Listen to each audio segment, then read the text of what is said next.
Chapter 521.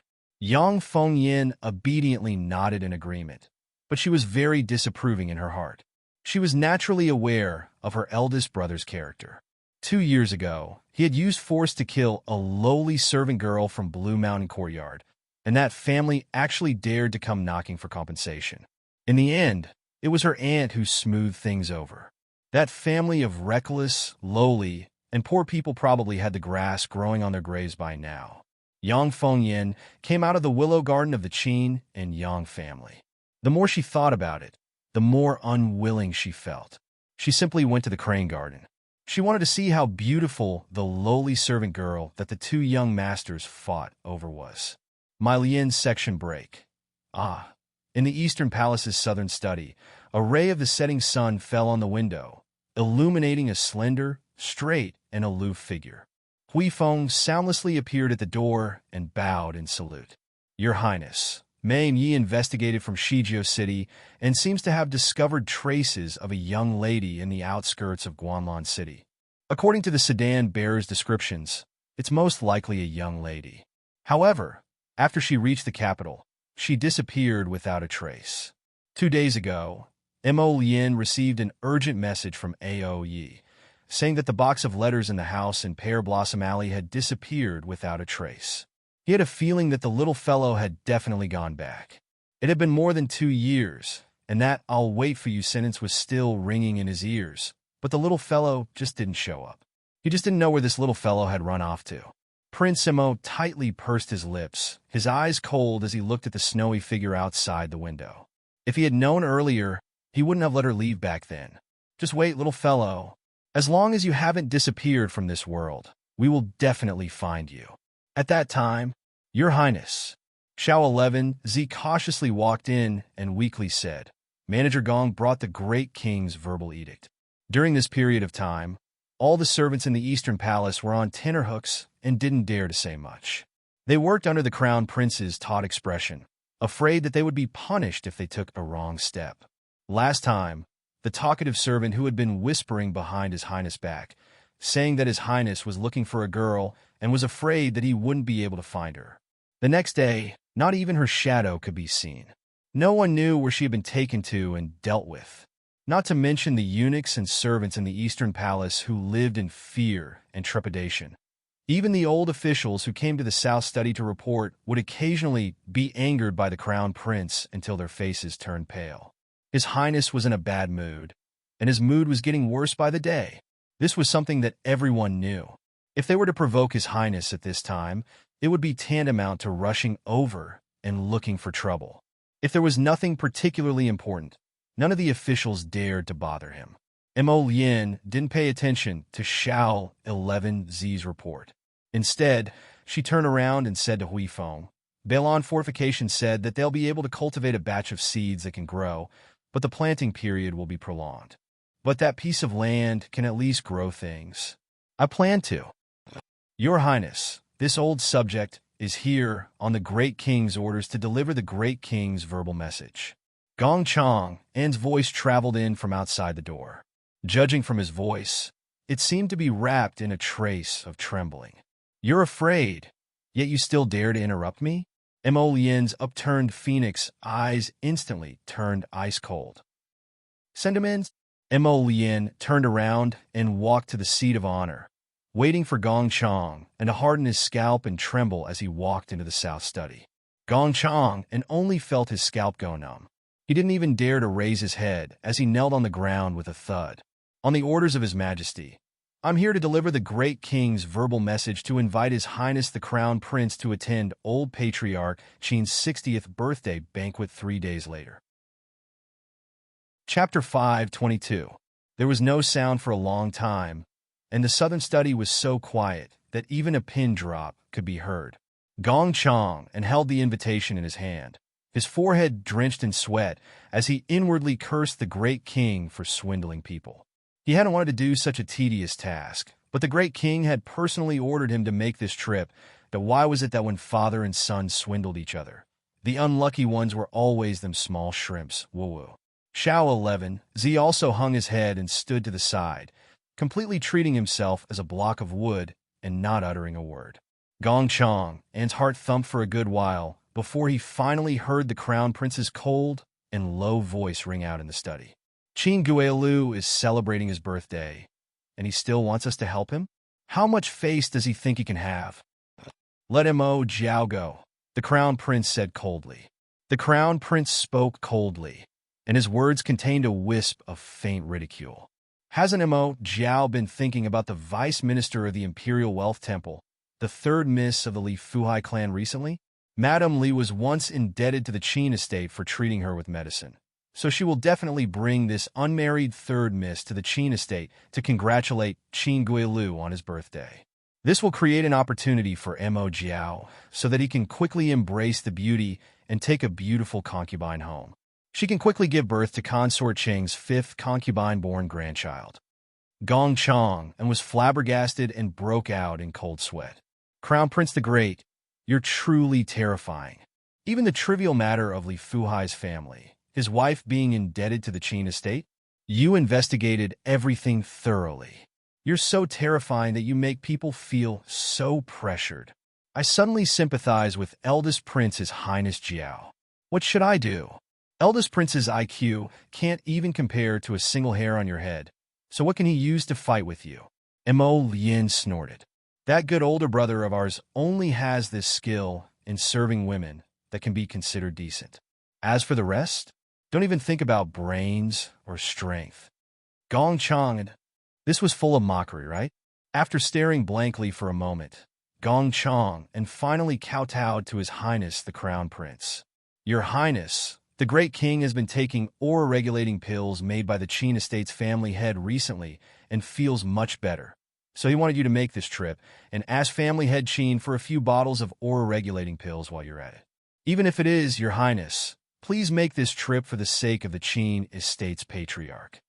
Mo Lien stared coldly at Gong Chang'an. Since the Great King's body is fine, then let him handle this matter personally. Gong Chang'an was speechless. No, Your Highness. This old servant will go back and report to the Great King and ask the Great King to send His Highness, the eldest prince, to the Qin estate. Gong Chong and hurriedly crawled out of the door and ran away, not even bothering to drop the invitation card on the ground. If he continued, the Crown Prince would just abandon his job and quit. Preposterous. A small alchemy aristocratic family's clan head was celebrating his birthday, and they still wanted him to go and congratulate him? His face must be as big as the sky. Mo Lien angrily slammed the desk, causing many books to fall to the floor. Xiao 11, Z, and the other eunuchs and palace maids all knelt down, not daring to lift their heads or even breathe loudly. Your Highness, the Great King is muddle-headed and does whatever he wants to do. It's not like this is the first day you found out. Huifeng bent down to pick up the books that had fallen to the floor and place them on the desk. Someone must have whispered this into his ears. Mo Lien's handsome face darkened as she sneered. It seems that he can't be left alive. Your Highness.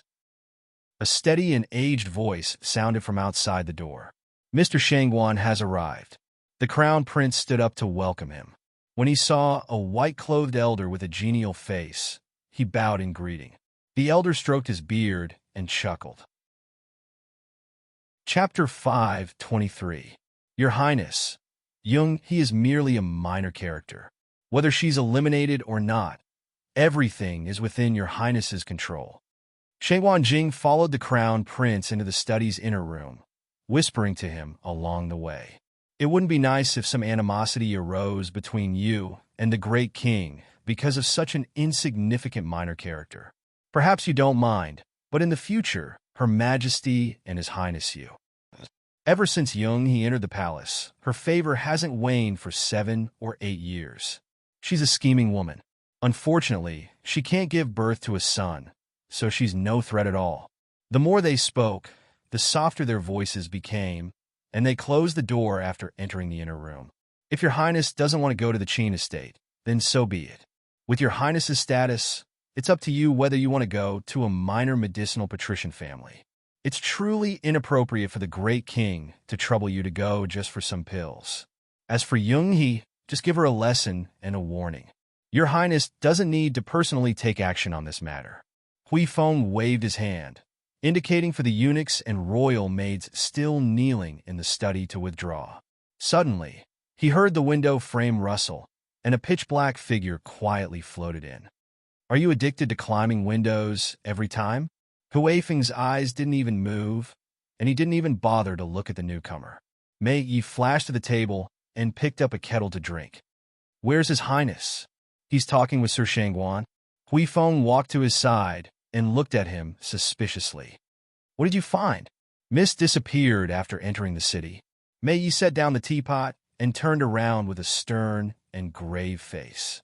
I already reported this matter several days ago. Hui Feng rolled his eyes at him. Only after interacting with this guy for a long time would one know that he was a clown by nature. It was just that he looked more proper on the outside. You investigated for so long, and this is all you've brought back to His Highness? Hui Feng gloated. Just wait. Wait to be unlucky. Wait to be punished. Wait to be angrily rebuked by His Highness. Ha! Of course it's not this bit of news. Mei Yi humphed, then turned to glance at Hui Feng and said solemnly, It's just that I won't tell you. I want to personally report to His Highness. You! Hui Feng harumphed and turned to walk into the inner room, abandoning him. When he reached the door of the small room, he saw the Crown Prince and Shangguan Jing walking out. Sir has just returned to the capital and must be tired from the long journey. Go back and rest first. As she spoke, she looked at Hui Feng beside her. You escort Sir back to the estate. Yes. When Hui Feng thought about how he couldn't hear the results of Charming Knight's report, he felt as if a cat was scratching at his heart. Your Highness, this old man will take his leave first. Shangguan Jing cupped his hands in salute. Prince Mo hurriedly dodged and returned the greeting, Sir, take care. After Hui Feng escorted Shangguan Jing out the door and left with him, Prince Mo finally turned to look at Mei Yi, who was standing on the side, and got straight to the point. How is it? Mei Yi knelt on one knee with a solemn expression. This subordinate is useless. He had investigated at the city gate and found someone to confirm the girl's whereabouts. But after entering the city, the girl seemed to have completely concealed herself and disappeared without a trace. Mo Lien sat down and reached out to massage her faintly swollen head. After a while, she coldly said, Continue searching. Even if you have to dig 3 feet into the ground and turn the entire capital upside down, you must find her for us. I'll give you 2 more days. If you can't do it, then all of you will return to Marshall Mountain for training. A drop of cold sweat slid down Mei Yi's forehead, and he hastily nodded. Yes. Chapter 524. His Highness the Crown Prince was becoming scarier and scarier, wanting them to return to Marshall Mountain for training at every turn. It was simply inhumane torture. The Crown Prince propped his forehead with one hand and closed his eyes, carefully thinking of where that child could go. He had already sent people to keep an eye on the Qiao estate in Guanlan City, but there was no sign of the little fellow returning these past few days. Guanlan City was the largest city in northern Mo, and even the entire north. In recent years, powerful first-level fortifications had been built on this foundation, and the surrounding land had more than doubled in size. Finding a little girl in such a large city was like finding a needle in a haystack. It was truly an extreme headache. Even if he sent more people, he knew that this would be an extremely arduous task in the short term. Your Highness, this subordinate will take his leave. Mei Yi half knelt there and lowered his head to count mushrooms for a long time, but he didn't hear His Highness telling him to withdraw. Thus, he could only summon up his courage and say this. He was really afraid that if he spoke, His Highness would be unhappy and incur His Highness's wrath. That Mo Lien snapped out of her daze and nodded slightly at him. Only then did Mei Yi realize that His Highness the Crown Prince had been in a daze just now, and he didn't exist in his eyes at all. When Mei Yi stepped out of the door, he caught sight of an invitation that had been tossed onto the ground like trash. He muttered to himself, Qin Estate? What is it? Mo Lien looked at Mei Yi, who was standing at the door. Mei Yi coughed lightly. This subordinate just recalled that the Qin Estate was wantonly recruiting servant girls and manservants in the city a few days ago. It seemed to have attracted quite a few people. The Qin estate has been in the limelight recently, and many women have volunteered to become servant girls for the two young masters in the estate. It's just a pity that the Qin estate has conditions for recruiting servant girls. It seems that they want a batch with some martial arts and great strength. A few days ago, Mo Lien was meticulous and quick-witted. She seemed to have thought of something from Mei Ye's words. That's right, it was a few days ago. Mei Ye abruptly looked at the crown prince, a trace of suspicion flashing through his eyes. Could it be that after Miss entered the city, she? That couldn't be. Why would the little girl go to the Qin estate to be a servant girl without rhyme or reason? Mo Lien's eyes darkened slightly, and a continuous whirlpool surged up in his eyes, swirling deeply, though when Consort Zheng received the news, she threw a fit in Sephora Flower Palace. She had already received benefits from the Qin estate, so if she agreed to it, she would definitely whisper into the old great king's ears until he agreed to let the crown prince go to the Qin estate. But now, the crown prince had said that he wouldn't go, and that meant he wouldn't go. The great king didn't insist and listened to the crown prince's words. He issued a decree to send the son of the great king, Mo Jiao, to the Qin manor to attend the birthday celebration. How was she supposed to show her face in front of the Qin estate?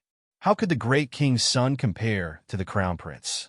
What would others think of Consort Zheng if she couldn't even accomplish such a small task? Her personal mama couldn't help but remind Gui Fei. The great king values His Highness the Crown Prince very much. It's fine to mention this matter once, but if you mention it again, it will only make the great king feel vexed. Does Your Highness still remember the incident that happened in the Imperial Garden a few years ago? After that incident, the great king gave Your Highness the cold shoulder for more than a month, and the one who benefited was that noble lady He. Consort Zheng felt suffocated whenever she thought of this matter. The great king disliked her for blabbering and slandering the crown prince's birth, so that month, it was like she had been banished to the cold palace. He didn't even poke her Sephora Flower Palace with his toes. That slut, noble lady He, really benefited. She got pregnant with a bastard child and even gave birth to a son. Chapter 5:25. As for her, she had painstakingly carried the child for many months only to give birth to a useless daughter. She was truly infuriated. Reporting to Your Highness, the 15th princess's wet nurse requests an audience. She says that the princess's asthma is acting up again, and it seems like she's having trouble breathing. Consort Zheng's expression turned cold as she reached out to interrupt the eunuch's report. She angrily reprimanded. What's the point of reporting to this consort? This consort isn't a doctor. Are you all dead? Don't you know to go to the Imperial Physician building to call for an Imperial Physician? After chasing the wet nurse away with a scolding, Consort Zheng's mood became even worse. She angrily slammed the table. You're all useless things. This daughter was born prematurely and had never been easy to deal with since she was born. Her body was also weak, and she had been infected with illnesses since she was young. The great king had barely taken a glance at this daughter.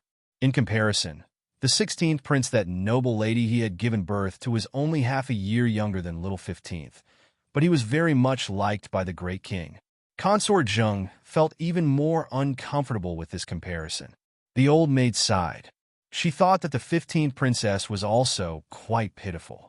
Although she was born noble, she wasn't liked by her parents. She even had asthma at such a young age. What a child with a hard life. Your Highness, should we go see the 15th princess? The old maid carefully asked Consort Zheng for her opinion. Consort Zheng's eyes narrowed and her lips curled as she said coldly, It's not like this asthma is something that's only been going on for a day or two. Even the imperial physicians are helpless and say that this illness can only be treated normally. This consort has no way to treat it. It's not like she'll stop coughing and gasping if this consort goes to see her. The old maid was speechless. She nodded and retreated to the side without saying anything else. Not long after, news spread to Sephora Flower Palace that the great king had encountered a palace maid who had fainted from hunger on the way to court and rescued her. After washing her clean, he took a look and saw that the palace maid was in her late 20s. Her figure was voluptuous, and her looks were excellent. Her appearance was very sweet, and even her voice was very charming. The king was very pleased on the spot, and he conferred her the title of noble lady. That noble Consort Jung was stupefied on the spot when she heard this. Palace maid? Where did this palace maid come from to be so audacious? How dare she seduce the king in broad daylight in front of so many people? Consort Jung might not be able to cover the sky with one hand, but at the very least, she was able to deal with those little bitches who wanted to climb up the social ladder. Who would dare to do such a thing behind her back? She didn't believe that there was no one behind all of this. Now that the great king had a new beauty, he would definitely spend a few days playing with her and would definitely not come looking for her again. When Consort Jung thought of this, she couldn't help but feel her heart ache. She felt that everything was going wrong. That night, a new piece of news came to Sephora Flower Palace, saying that the queen had specially mentioned it to the great king. She said that noble lady he had contributed greatly to the birth of the 16th prince for the great king. As the 16th prince grew up day by day, shouldn't noble lady his status be promoted? That would not lower 16th status. The great king felt that the queen was virtuous and virtuous, so what she said was very reasonable. He praised her greatly and promoted noble lady his status to Jowie on the spot. From then on, Jowie he was the #1 person below the rank of concubine. It was said that she had angered the old concubines. Consort Jung was so angry that she didn't even eat dinner. She cursed the queen in her heart for being meddlesome and felt that everyone was opposing her. So, what if you gave birth to a brother? Who knows if you can raise him or not? Darling Xiao was completely unaware of the strange and turbulent situation in the royal capital. She felt that the two men from the Qin estate were very annoying. They came looking for her all day with nothing to do, so she didn't even have a chance to be alone. Chapter 5:26. Tomorrow was old Master Qin's 60th birthday, and these 2 days had been very troublesome. Every day, there would be some distant relatives of the 7 aunts and 8 aunts moving into the Qin estate, and there were also many people from the side branches. Just the arrangement of the courtyards and the various miscellaneous matters made the head steward and second steward so busy that their feet didn't even touch the ground. All the servants and maids in the Qin estate were completely mobilized. Among these people, darling Xiao could be considered the most leisurely one. Because of the Blue Mountain courtyard incident, Kai Wei had been punished, and the news had spread throughout the estate, including among the stewards, that the second young master had taken in a little maidservant who was rather terrifying and not to be trifled with. She even dared to beat up the eldest young master, and even provoked the eldest young master, who went to the second young master to ask for her back. In the end, the 2 young masters nearly came to blows. Everyone in the estate, including the servants, was discerning. From then on, no one dared to yell at Arbor. So these 2 days, no matter how busy the estate was, no matter how busy the stewards were, they wouldn't dispatch this little grandaunt. Darling Xiao was very leisurely these 2 days. At this time, in order to avoid the annoying Qin Xian, Arbor took a detour to the small garden and found a pavilion to sit for a while. Not long after, she heard 2 lazy maids whispering, "Just now, I saw 2 servants carrying in a cousin young master's room. What a sin. I heard that she's a young lady from a good family and is about to get married. She was choosing at a jewelry store and was caught by cousin young master. Truly a woman with a hard life. You 2 lowly maids, what are you whispering about?" A stern voice instantly rang out. Cousin Mississippi, the 2 maids trembled in fright and hastily knelt down. Slap them. They're all sluts with loose mouths. They actually dare to talk behind their master's back. They thought she hadn't heard, but they were clearly talking about her eldest brother. Although her eldest brother, Yang Jiajin, was a disappointment, he wasn't someone 2 lowly maids could casually talk about. "Cousin Miss, spare us, spare us." The 2 maids wailed, causing Arbor, who was resting in the pavilion, to furrow her brows repeatedly. This group of people is so long-winded, they should all be poisoned until they become mutes. Just as she was about to get up and attack, she heard First Qin's voice. "What are so many people gathered here for?" "Eldest cousin." That female cousin cried out in surprise. Feng Yin greets eldest cousin. Oh, it's fine. Feng Yin, you can continue. I'm here to look for someone.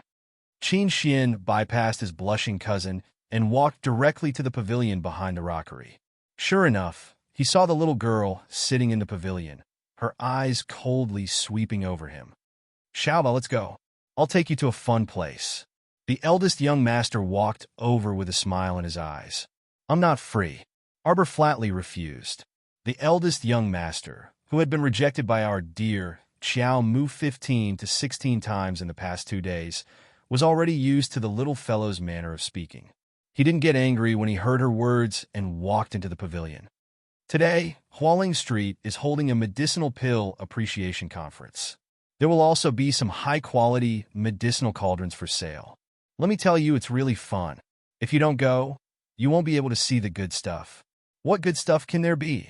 Arbor was startled, but when he heard the 2 words, medicinal cauldrons, his interest was piqued. How can it not be good? Not only can a good medicinal cauldron increase the quality of a medicinal pill, it can also speed up the pill refining process. Think about the mute powder that you scattered 2 days ago. If it was made into a pill, it would be impossible to refine it. If it's refined into a medicinal pill, wouldn't they become mutes for the rest of their lives? There's no need to worry. Will they still cause trouble in the future? Chapter 5:27. The page boy accompanying the eldest young sir twitched his mouth and reflexively widened his eyes. He felt that the young sir's words didn't sound like anything good. Wasn't this leading the little Miss Crooked? However, the little stoic felt that eldest Qin's words were surprisingly reasonable. That's right, it was best to get things done once and for all. Otherwise, it would be too troublesome. Every time the effects of the mute medicine wore off after 3 days, she would have to use it again the next time she encountered them nagging. She nodded and was about to speak when she heard an aloof voice abruptly interrupt. No need to trouble eldest brother. I will accompany her to the Treasure Appreciation Conference. Eldest Qin pursed his lips and swept a glance at the Omega Katoka young sir who was strolling in. He said impatiently, "Why do you have to fight with me every time we do something? You're like a haunting ghost." It's not that I want to fight with eldest brother over anything. It's that this Mu Xiao Bao was originally one of my court's people, so I hope eldest brother won't meddle too much. Eldest Qin's expression instantly darkened. Don't forget, I was the one who indicated that I wanted to recruit a few maidservants in the beginning. You're the one who interfered. It's only right and proper for me to take my people back now. Who's your people? Arbor and Omega Katoku shouted in unison. Arbor even more rudely turned around and walked out of the pavilion. On the side, the second young sir completely ignored the cousin Yang Feng Yin, who was treated like an invisible person, had flames burning in her eyes. She was so angry that her entire body trembled. She suddenly shouted angrily, "Have you guys had enough?" The 3 people's gazes simultaneously turned to her, and Arbor also stopped. You guys quarrel every day because of this little bitch. Today, I'll punish this bitch for you guys in Ant's place. Yang Feng Yin was about to go crazy from jealousy. After saying this, she lashed her whip at Xiao Mu's small face. That day, she made a detour to Crane Garden to see just how outstanding this bitch's beauty was. In the end, she was stopped outside by the outer courtyard's guards before she even entered, saying that the young sir was busy and didn't have time to entertain her. She was so angry that she almost died. She went back and vented her anger. For the past 2 days, she hadn't found a chance to see the slut that the 2 young masters were thinking about. When she saw her today, it was an average-looking girl with facial paralysis who didn't even have 1/10 of her own looks. She was truly angry, anxious, and vexed. She really didn't understand what was so good about the little slut in front of her that the 2 young masters would fight over her like this. Arbor's eyes were filled with rage. Before Omega Katoku could step forward to block the whip, he had already jumped in front of Yang Feng Yin. With a crack sound, he broke her wrist that was holding the whip and snatched it away. He used his hand to whip Yang Feng Yin's face twice. With 2 cracking sounds, Yang Feng Yin fell to the ground. She covered her bloody face with her hands and screamed, "Ah, my face. You overestimate yourself. Arbor still wasn't appeased. He kicked her body and sent her flying. Her body flew in a perfect arc in the sky before falling into the small pond next to the rockery with a splash. Young Master Omega Katoku, who had originally wanted to be the hero who saved the beauty, didn't have the opportunity to be the hero and silently withdrew his hand. Later, when Madame Qin Yang found out that her niece was seriously injured, she was furious. She wanted to summon that audacious maidservant to punish her, but she was told that the girl and the second young master had left the estate and hadn't returned yet. Madame Qin Yang was so angry that she fell backwards.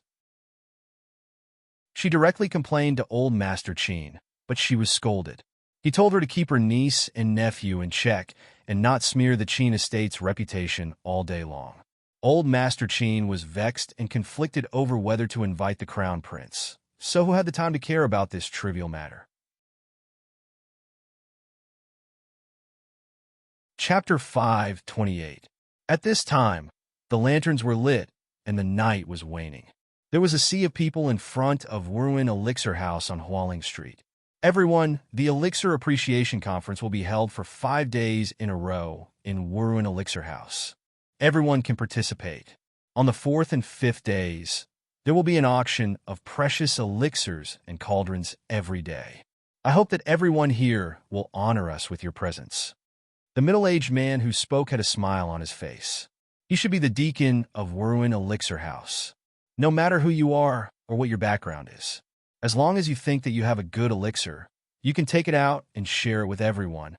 Many onlookers clapped and cheered. The onlookers followed their usual habits and went wherever there was excitement. In the next few days, Hualing Street would be completely bustling. Today was only the first day, and there were already so many onlookers. In the future, there would be more and more people every day. At this time, someone walked out of the crowd and came forward with a brown wooden box in his hand. I want to appraise the treasure. 2 people in Wuruan Elixir House led him to a long table. That person arrogantly stepped forward and opened the lid of his wooden box. A faint medicinal fragrance immediately wafted out from within. Good elixir. Good. You can smell the medicinal fragrance as soon as you open it. It must be good stuff. People in the crowd kept cheering. Arbor looked at the source of the scattered voices. Seeing that those people were hiding in the crowd and were scattered far away, they were echoing one another. Their cheers were heard everywhere, causing a few onlookers who didn't know the situation to also cheer along. It's just a level 5 mystic breakthrough elixir, and it's so inferior. It can't even be considered a low-grade elixir. You're only capable of deceiving laymen if you insist on finding a few people to pull the wool over people's eyes. A female voice abruptly rang out from beside Xiao Mu. As soon as she opened her mouth, everyone nearby looked at her. Arbor took a closer look and saw a tall, old-fashioned woman in her early 20s. She looked to be in her early 20s and looked serious. The arrogant face of the man who was displaying the level 5 Xian breakthrough pill suddenly turned into the color of a pig's liver. His eyes stared in the direction of the old-fashioned woman. Who are you? You make it sound so clear and logical. What do you know? What do I know? The old-fashioned woman sneered. Look at the profound breaking pill in your hand. Let's call it the profound breaking pill for the time being. Firstly, its appearance wasn't round enough. It was obvious that it couldn't even reach the standard of an elementary pill. Secondly, low-grade medicinal pills must have orange pill veins. Look at this level 5 mystic breakthrough pill that doesn't have any pill veins and doesn't have a strong pill fragrance. If it's not fooling people, then what is it? Arbor's eyes lit up when he heard that. He couldn't help but ask, Sister, there's a faint purple color on the pill. What grade is it? The woman turned her head and looked at her in surprise. She nodded politely at her and said, if it has purple pill veins, it must be a high-grade pill. It's rare in the entire Guanlan city. Then, for example, what grade is a longevity pill with purple veins made from longevity flowers? Our dear Xiao Mu felt that it was necessary for her to explain. Longevity flowers are considered a mid-grade medicinal ingredient. Pills with purple veins made from them are usually called mid-grade high-grade pills. Young Master Omega Katoku. who was standing beside Arbor, said lightly. Chapter 5:29. Upon hearing Omega Katoku's words, the young lady with the old-fashioned and solemn face immediately nodded approvingly. This young master is right. The man holding the wooden box in front of the long table couldn't help but glare angrily when he saw the three of them chatting happily. He interrupted and scolded, "Nonsense. You think you're invincible just because you said so? If you have the ability, take out a higher-grade mystic breakthrough pill and compete with me." The old-fashioned girl sneered. "Compete with this lousy pill of yours? You're degrading yourself for no reason." At this time, the middle-aged manager of Wuruin Pill House impatiently waved his hand and said, "Enough. You'd better leave." Just as that girl said, this level 5 mystic breakthrough pill doesn't even have the grade of a pill. It can be seen that there are many impurities in it. The probability of an ordinary mystic cultivator advancing after taking it is estimated to be only 1 in 10. Moreover, with such a gradeless and ugly appearance, I'm afraid that there will be a series of side effects after taking it. When the man saw that the mystic breakthrough pill he provided was criticized as worthless, his face couldn't help but flush red. He pushed through the crowd and left amidst the waves of ridicule. Since he's here to appraise a pill, why did he get a few people to mingle in the crowd? Arbor asked in confusion. The old-fashioned and solemn young lady glanced at her and kindly explained. After the appraisal of this pill, it can be placed in Wuruin Pill House and be auctioned on the 4th or 5th day. It's just that that person thinks everyone is a fool. There are many experts in Wuruin Pill House. It's impossible for him to get away with it. This girl is from the Pill Union, right? Nice to meet you. The middle-aged manager of Wuruin Pill House cupped his hands with a smile at the old-fashioned girl. The girl pursed her lips and nodded at the manager. She didn't say anything else. The following pill appraisal went very smoothly, and no one dared to make a fool of themselves again. Until the end of the day, Arbor hadn't seen a single high-grade pill. One of them took out a middle-grade longevity pill with blue veins. Someone immediately called out a price to buy it. After a round of bidding, the price had reached 5 middle-grade profound stones. In the end, the Wuruin Pill House's deacon dissuaded them. He only said that the pill would be placed in the pill house first, and that the auction would only start on the 4th or 5th day. Everyone rubbed their palms together, and many pairs of eyes stared at the middle-grade longevity pill. Arbor thought that longevity pills were quite popular. Previously, Tong Tong had only made a dozen or so longevity pills and filled a small bottle. Moreover, she didn't lack profound stones, so she didn't bother to sell longevity pills. By the time everyone left, it was already late at night. Arbor followed the second young master back to the Qin estate and saw a large formation at the entrance. There were 2 neat rows of servants holding long sticks in their hands. This was waiting for the rabbit to appear by a tree stump, waiting for him here. Madame Qin and Yang's face was dark, and she was surrounded by a group of servants. She waited until late at night to return from Arbor. Naturally, her expression was not good. She pointed a finger. "Take them." The servants rushed forward like wolves and tigers. "Let's see who dares to act recklessly." Young Master Omega Katoku coldly shouted, intimidating those vicious servants on the spot. The second young master wasn't someone to be trifled with. In the end, this family was still surnamed Qin. Although the second madam was in charge of the household, the 2 young masters' words still carried weight in front of the master. Madame Qin and Yang's face was overcast, and she looked coldly at Arbor. This lowly girl beat up Miss Biao until her face was disfigured and her hand was broken. Is second young master going to disregard the family rules and protect her?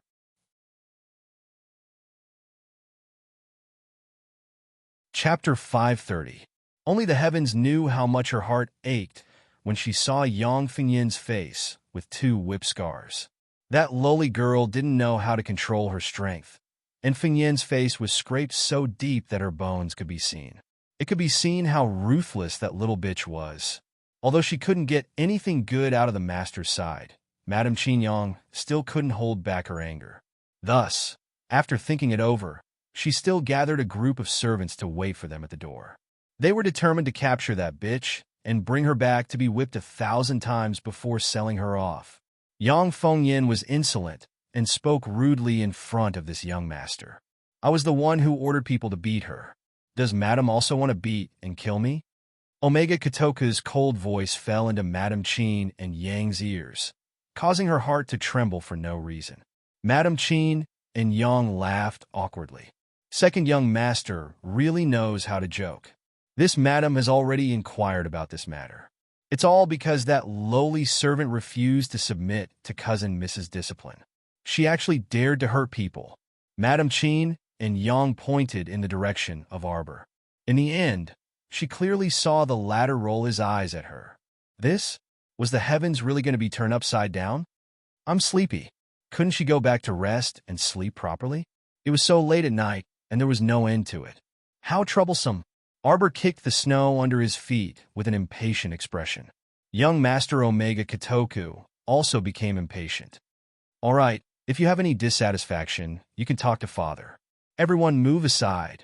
The 2 rows of servants didn't dare to block the second young master from entering, and all retreated to the back.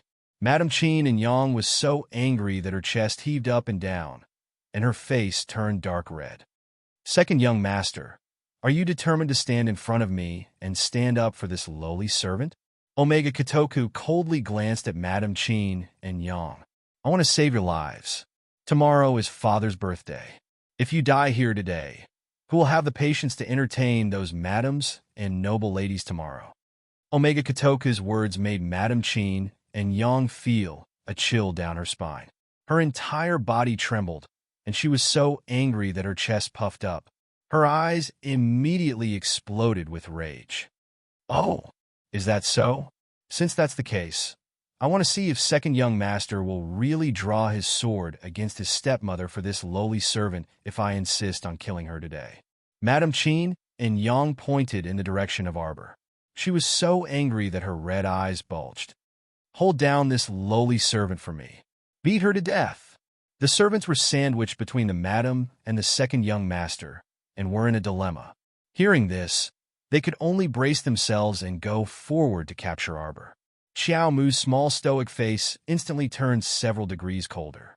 Without waiting for a servant's hand to touch her, she ruthlessly kicked that person in the stomach, sending him flying in the direction where the second madam was standing. Madam Qin and Madam Yang didn't expect that the little guy would be so ruthless. She was hit by the servant who flew over. With a bang, both of them smashed into the protruding doorsill.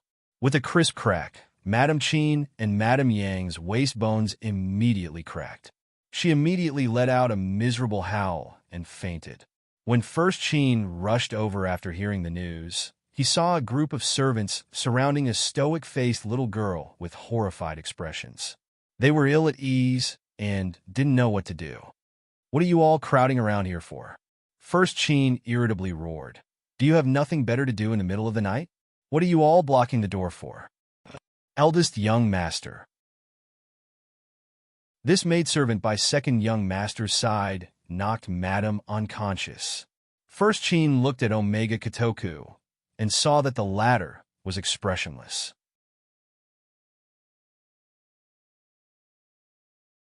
Chapter 531. What kind of expression could Omega Kotoku have? He was about to die from anger. He had already said that he had stopped Madam Qin Yang for her sake. She wouldn't listen. Now that her waist was broken, how could she get up to host the birthday banquet tomorrow? Now that Madam had collapsed, he could only have his father's concubine, Concubine May, come out tomorrow to entertain those madams and misses. However, Concubine May's status wasn't presentable, so he was afraid that she would slighted those madams. The more Omega Kotoku thought about it, the more vexed he became. He glared fiercely at the woman lying unconscious on the ground. She didn't know her own worth, stupid. Xiaobao, why did you beat Madam to the ground again? Qini glanced at the little girl's expressionless face. He really wasn't gloating over her misfortune, but it was really funny. The little fellow had just beaten his cousin's sister to the bed in the afternoon, and at night, he had fractured her aunt's bones. That how was this girl cut out to be a maid? She had the temper of a young miss all day long. Once her temper flared up, it was unstoppable. Annoying. Time to sleep. Arbor glared at the servants surrounding him. Everyone scattered like birds and beasts, making a path for him. Tomorrow, tell concubine May to come out and entertain the noble ladies. Don't always dress so shabbily. Omega Kotoku threw this sentence at his older brother, then stepped through the door. The servants looked at each other in dismay, their hearts thumping in fear. They all secretly said that it was fortunate that they hadn't really done anything to this little girl. Otherwise, the one lying there would be themselves. Looking at the two young masters' attitudes, they didn't seem to have any intention of reprimanding the young lady. Instead, Madame was so miserable. So close, so close. Early the next morning, Arbor saw the head steward smiling apologetically as soon as he stepped out of the door. After greeting him, Arbor's mouth couldn't help but twitch. Why did the head steward come so early in the morning? He came to greet her in advance, saying that there would be many people coming to the estate today, and there might be some ignorant fool among the guests who might offend the young lady for no reason. He hoped that the little grand-aunt would give face to the Chin estate and let them off. She wouldn't break their hands or waste bones at the slightest provocation. How baffling! This baby is so hot and gentle. He had never been a cruel person. Arbor strolled away expressionlessly. She was going to guard the kitchen today to see if anyone dared to do anything to the food. She had considered it. Since the person behind family head Chin was so confident, they only needed to call the crown prince over to deal with him. There were only two ways. The first was assassination, and the second was poison. It was impossible to assassinate from the start. Wouldn't it have to be done after 3 rounds of drinking? Therefore, she had to keep a close eye on the kitchen today. As the young lady walked past, everyone was on tenterhooks. When they saw her coming from afar, they immediately avoided her, as if she was some evil person. They were truly a group of people who were baffled to the extreme. I've always been easy to talk to.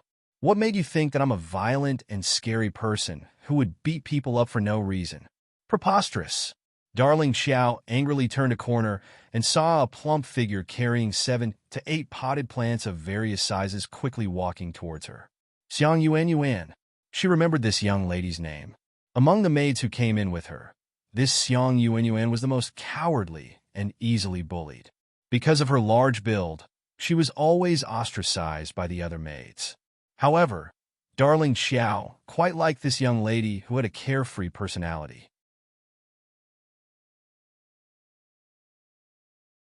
Chapter 532.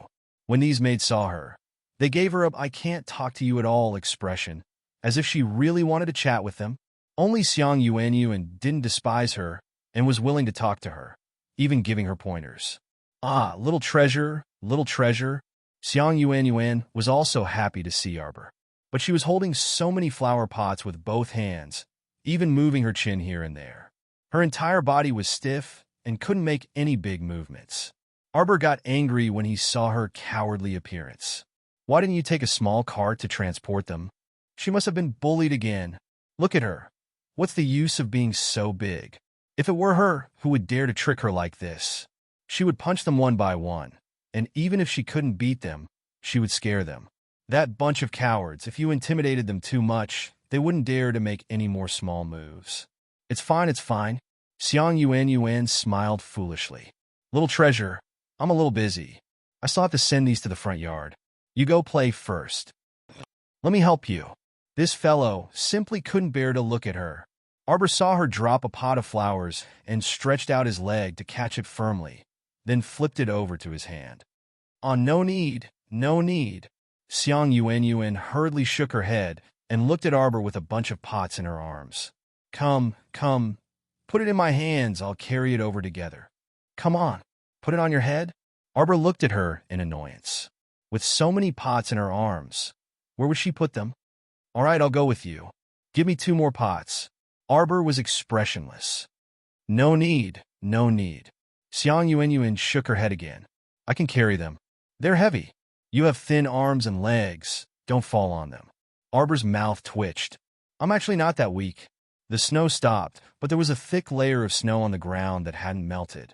Along the way, Arbor deliberately stepped on a long row of crooked footprints, forming 2 rows with Xiang Yuan's big footprints. Xiang Yuan was chattering on the side, talking and laughing with her.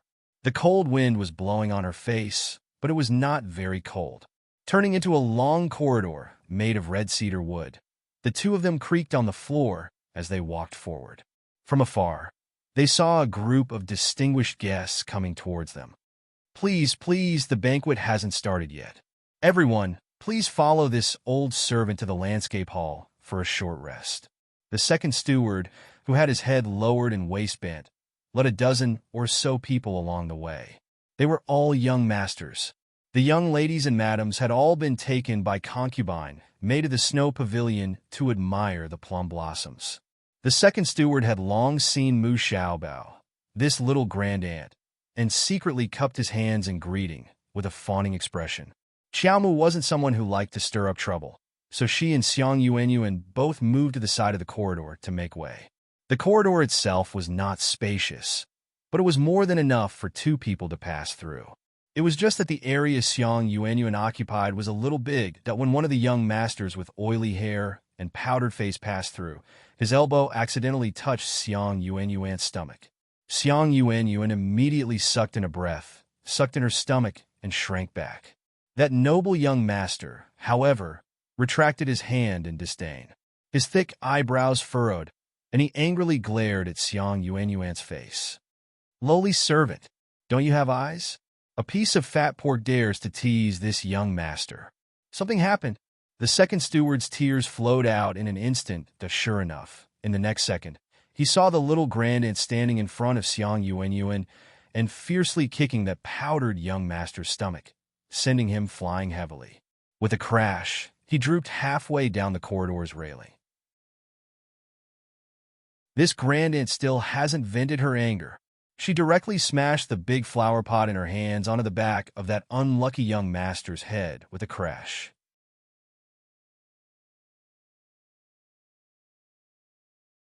Chapter 533. All the young masters were stupefied, wondering if there was something wrong with their eyes, that how did this audacious maidservant dare to violently beat up the Marquis of Su and his family's young master? It's quite lively. A cold yet very familiar voice suddenly drifted into Arbor's ears. Arbor immediately retracted the hand that smashed Sir Flower and ran back to the dazed Xiang Yuanyuan. She nudged her. Let's go. But where could they go? The corridor behind them was blocked by those dozen or so youths, so Arbor could only brace herself and tug Xiang Yuanyuan to turn around. A pair of men were walking toward them. The one on the right was about 25 or 26 years old and had an ordinary appearance. The one on the left had a handsome face and peach blossom eyes. He was about 20 years old and wore a jade robe. His figure was slender and straight, and his long hair was loosely tied behind his waist. Arbor felt guilty and didn't dare to raise her head, but she kept feeling that scorching gaze landing on her. Don't be afraid, she comforted herself. This darling has already disguised herself into this ghastly appearance. Even if father and mother came, they wouldn't recognize me. Probably no one else in this world can recognize me besides myself. But why did she feel that Duan Yu, that guy's gaze, was so scorching that it was a bit terrifying? It's fine, calm down, calm down. She must calm down. She couldn't relax her expression at all. It would be strange if he could recognize her face after it had changed so much. Our dear Xiao Mu expressionlessly raised her head and fearlessly met Duan Yu's gaze. Her heart skipped a beat, and she was about to run away in a fit of anger. Duan Yu really was staring at her, without blinking. He stared at her with a terrifying gaze that could devour her. There wasn't the slightest hint of warmth in those beautiful peach blossom eyes. Instead, a raging fury was churning in the depths of his eyes. How was that possible? Darling Xiao was dumbfounded.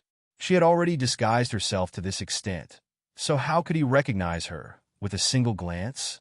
No, she must be scaring herself. He was tricking her, right? Darling Xiao continued to console herself. She poked Xiang Yuanyuan and didn't say anything, urging her to leave quickly. Just as she brushed past Duan Yu, she felt a grip tighten around her wrist. He had actually abruptly grabbed her wrist. You're very good. Duan Yu felt that the instant he saw this little stoic, he couldn't control his belly full of fire. He had been looking for her all over the world like a fool that he couldn't eat or sleep well, and he was deeply worried for more than 2 years. However, he didn't expect this girl to be in Jingdo, right under his nose. Arbor was scared to death. She belatedly realized that Duan, you really did see through her identity. One glance? How could this be?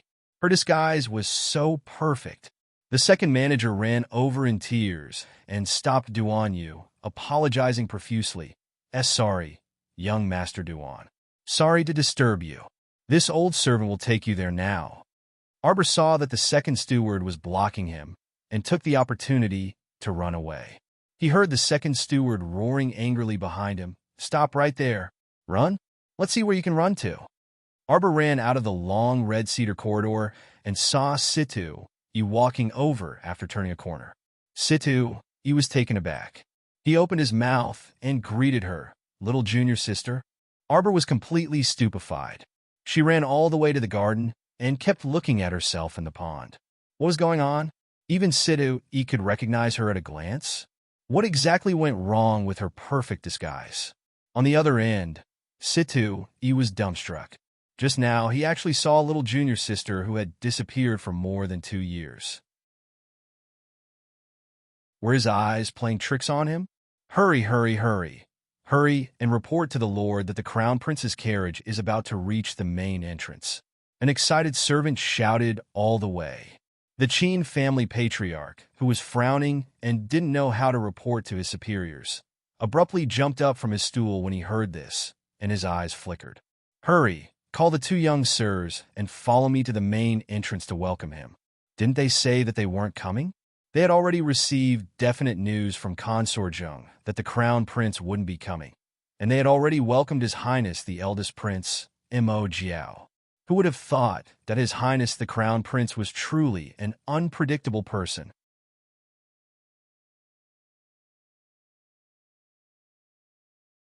Chapter 534. Arbor was standing at the edge of the pond, looking at the clear water and endlessly taking pictures. Her small face was full of confusion. She heard some messy footsteps. Turning her head, she saw several servant girls rushing over from the stone path. Hurry, hurry. Family head has ordered for everyone to gather at the main entrance. His Highness the Crown Prince's carriage is already at the entrance. Ah, the servant girls' voices rose and fell in unison. They had long heard that His Highness the Crown Prince was a peerlessly handsome man who didn't lose to eldest young master or second young master. They were so excited. His Highness the Crown Prince rarely showed his face. Was he going to come to the Qin estate today? Ah! Hurry, help me take a look. See if my makeup is smudged. Heavens, if I had known earlier, I would have worn that begonia hairpin today. The little fellow threw the women's chattering to the back of her mind. Arbor didn't have time to think carefully and abruptly ran towards the kitchen. That fool. Why did he really come? Someone else wants to deal with you, idiot. You're a high and mighty crown prince. Why are you blindly joining in the fun? Don't you know that there is no good banquet, no good meeting? The little fellow ran to the kitchen's back door in one breath. With a light leap, she was already on the kitchen's roof beam. Squatting there, she propped up her chin and carefully observed for a while. The kitchen was in full swing at this moment. All kinds of ingredients were being pushed in on small carts like flowing water. They were being washed, cut, boiled, and stir-fried. It was very lively.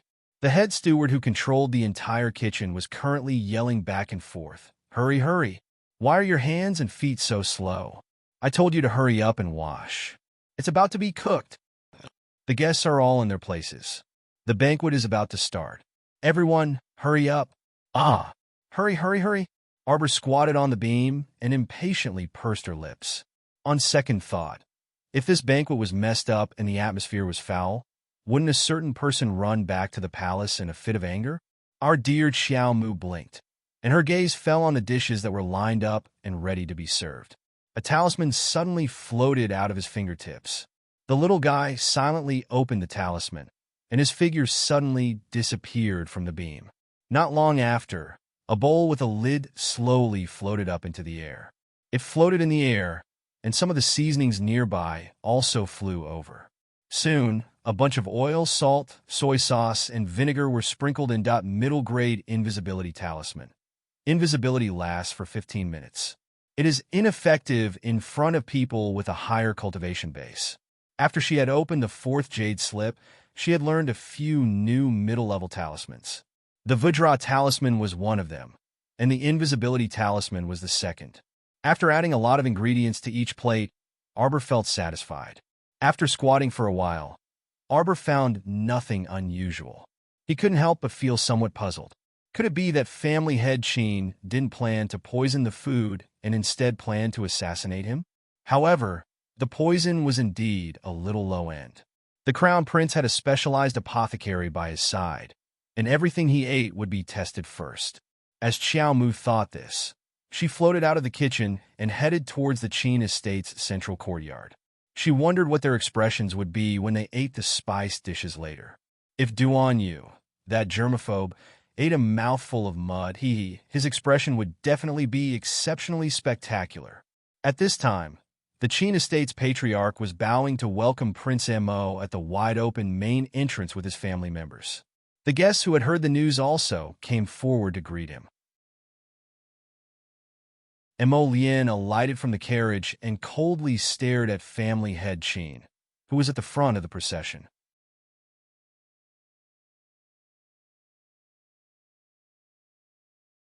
Chapter 535. Cold sweat trickled down Qin Guilu's forehead. When the crown prince didn't speak, even he was intimidated. He felt as if his heart was tightly clenched by an invisible hand. Family head Qin is the birthday boy today, so there's no need to be overly courteous. After a while, Mo Lian finally spoke in a low voice and waved his hand to dismiss everyone's formality. Qin Guilu felt as if he had been pardoned, and he hastily stood up with a smile on his face. We are honored by the Crown Prince's presence.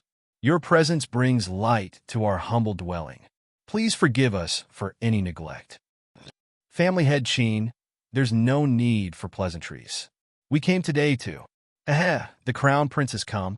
A dry voice suddenly interrupted Mo Lian's words. A man in his 30s wearing a bright yellow deerskin cloak was escorted in like a moon surrounded by stars.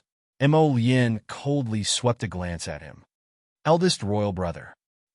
Eldest brother isn't deliberately stealing your limelight. It was royal father who specially instructed me to come here to celebrate the Qin estate's elderly head's birthday. I didn't expect sixth brother to be in such a good mood.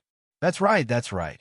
Many people from various patrician families have come today, so sixth brother should also come out and walk around more. Before the great king's son could finish blabbering, the crown prince had already strode inside. The moment he moved, family head Qin led the two young masters and the entourage to follow in a hubbub. The great king's son, Mo Jiao, was immediately embarrassed, and he clenched his fists tightly in his sleeves. This was the crown prince's attitude toward this group of princes, willful, arrogant, and disregarding them. If he was willing to look at you, he would look. If he wasn't, he wouldn't say a single word. Your Highness, please come this way. Qin Guilu personally led the way and bowed as he led the crown prince to the banquet hall. Halfway there, they heard coquettish voices coming from the garden. Evidently, a group of madams and ladies were admiring the plum blossoms in the rear garden. When the great king's son, Mo Jiao, thought of the purpose of this trip, his eyes swiveled, and he hastily walked up to urge the crown prince. Sixth brother, it's still early to leave the banquet anyway. Why don't we take a walk in the garden first? I've always heard that the Qin estate's plum blossoms bloom the best, so this is the best time to admire the plum blossoms. Qin Guilu immediately laughed and repeatedly expressed his assent. Your Highness, please. There's a rare 1,000-snow plum in the manor that has already bloomed. It's worth taking a look. Prince Mo wasn't in the mood to appreciate the plum blossoms. Just as he was about to impatiently refuse, he looked up and saw Duan Yu and Situ walking over together. There was also a young man with ordinary features following closely behind the two of them. He kept wanting to speak, but Duan Yu and Situ were chatting among themselves, so he couldn't get a word in edgewise. Little young Master Duan, young Master Situ. Qin Guilu chuckled as he cupped his hands in greeting. Duan Yu nodded, and his indifferent gaze swept over everyone. He suddenly launched an attack at Omega Katoku. Second young master, a mischievous maidservant by your side, used a flower pot to injure the Marquis of Su and's family's fifth young master. Shouldn't we find her and demand an explanation for the Marquis of Su and's fifth young master? Omega Katoku. That eldest Chin was instantly speechless. How many people had this last smashed in the past 2 days? She truly had guts that didn't fear anything in the world. Chin Guilu was appalled when he heard this. What? How is the Marquis of Su and's fifth young master's current situation? What maidservant is actually so audacious? Go and find her? The group of Chin estate servants couldn't help rolling their eyes. Lord, your acting is really not bad.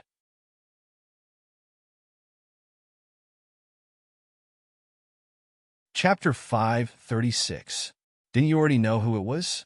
Other than that person who beat Miss Biao and Madam until they were bedridden, who else could be so daring? Omega Katoku curtsied indifferently to Duanyu. Young Master Duan, I'm very sorry. She is still young and doesn't know any better. Her actions are based on her preferences, so please forgive her. Everyone's eyes widened in astonishment. The other party had already come to demand an explanation.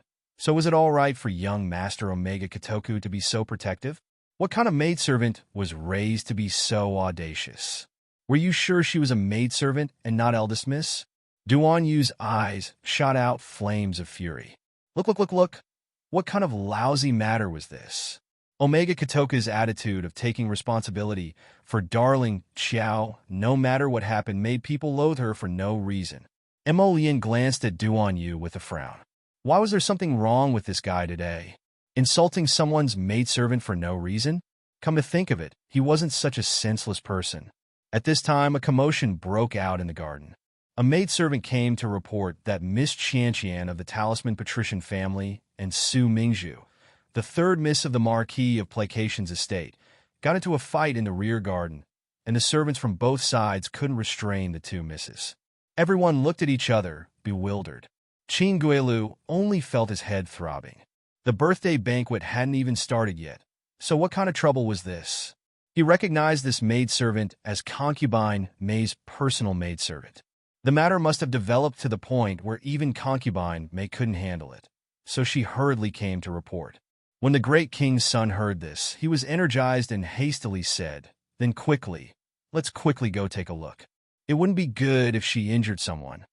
Mo Lien swept him a mocking glance. You're only thinking about the miss of the Grand Lucier family. What a good-for-nothing. The group moved to the pavilion in the garden, and along the way, they heard Concubine May's maidservant talk about the ins and outs of the matter.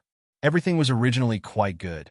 The madams and misses were all admiring the flowers and snow near the pavilion, and everything was harmonious. That maidservant shuddered at the master's glare and said, it was Miss Mu of the Talisman Patrician family, said she was bored and suggested a beast duel. Beast fighting was a boring game that the nobles played in their spare time. Of course, they wouldn't use their own mystical beasts to fight. Normally, they would use some young mystical beasts to fight. Basically, after a single battle, the two young mystical beasts would be riddled with scars and close to death. Arbor floated out of the kitchen. When he passed by the garden, he was attracted by the cries of the baby beasts. When she arrived, the two little beasts were already tearing each other to death. However, it was clear that Miss Mu's beast was slightly better. She won. As a result, Su Mingzhu, the third miss of the Marquis of Stability's estate, flew into a rage out of humiliation. She was so angry that she used her sword to wildly hack at the little beast that had lost the competition. Arbor was furious when he saw this. He ran over and gave Su Mingzhu a big slap to make her stop. And then things went wrong. Xiaomu was still invisible at this time. Third young Miss Su thought that this slap was from Miss Mu, so she immediately turned around and mercilessly slapped Miss Mu back. The stupefied Miss Mu didn't expect third young Miss Su to be such a sore loser. At once, she couldn't hold back the anger in her heart and pounced over to slap Su Mingzhu as well. The two immediately started fighting. Neither of them were kind people, scaring concubine May to the point that she collapsed to the ground. She shouted delicately, "Io, stop fighting, stop fighting. Quickly go invite master. Quickly go." It would have been better if she didn't shout, but once she did, Arbor felt goosebumps all over his body.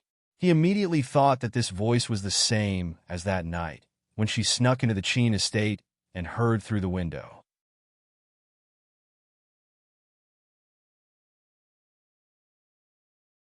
Chapter 537. Concubine May was paralyzed on the ground in fright. All the official madams looked down on her, and none of them were willing to help her. Originally, the madams were already very displeased that the Qin estate sent a concubine to entertain them when they were visiting the estate for the Qin estate's birthday banquet.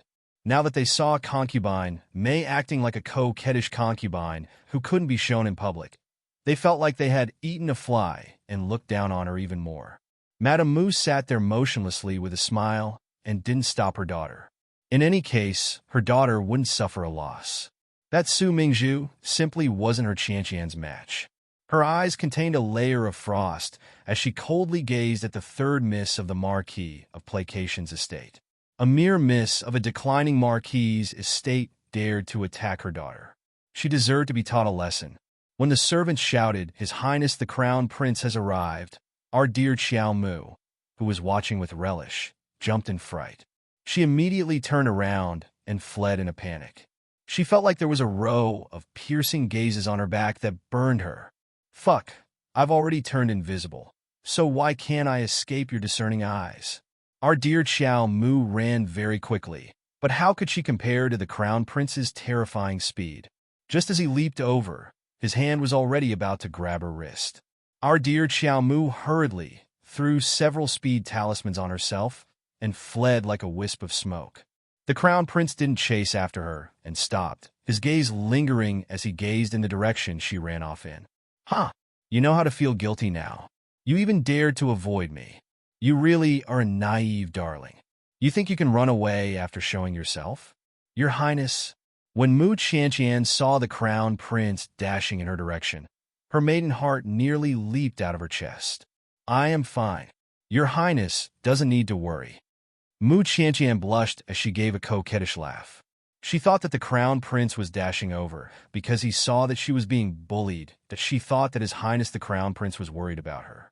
In reality, there was no one else in Mo Lian's eyes except for that fleeing darling who had turned invisible. It was only when he heard Mu Qianqian speak that he realized she was standing next to him and looking at him bashfully. He was instantly annoyed. Recently, his mother had been busy identifying noble ladies for him, and apparently, she quite liked this talisman patrician family's eldest miss. Mo Lian had something on her mind, so she walked to Duan Yu's side. She gave him a look, and the two of them walked to the side. Qin Guilu only felt vexed, and he reprimanded concubine May before placating the two patrician family's young misses. He only felt that so many things had happened before the banquet had even started, and he was flustered. Like a proud peacock, Mu Qianqian glanced at the disheveled Su Mingzhu before returning to her mother's side. Her large eyes stared expectantly at the Crown Prince's back. Madame Mu patted the back of Mu Qianqian's hand, hinting for her not to be impatient. The position of His Highness's official wife. The Mu family is determined to get it. On the other end, Xiao Mu ran all the way back to the pool and looked at her reflection in the water. Yes, the invisibility talisman was useless in front of people with higher cultivation than him. No wonder a row of piercing gazes fell on her. There was nowhere to hide. Fortunately, she had escaped quickly.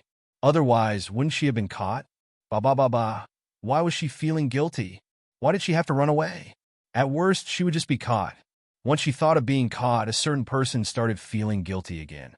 Xiao Mu looked at her reflection in the pool for a while. No matter how she looked at it, her face was completely different from before. There wasn't the slightest flaw on her body. So how in the world did someone recognize her? She touched her flawless, small face.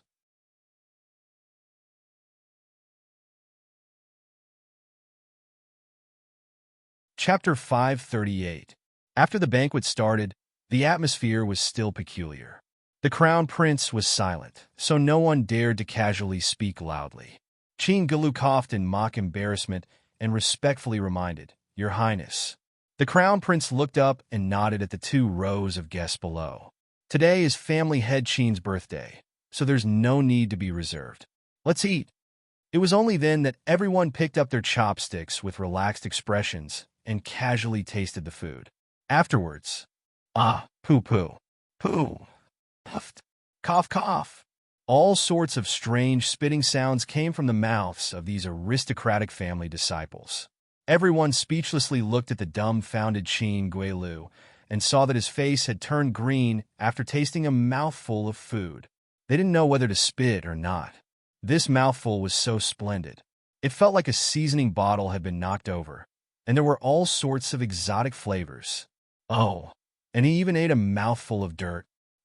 Duan Yu face-bombed, his shoulders shaking from laughter. Good heavens, everyone ate a mouthful of dirt.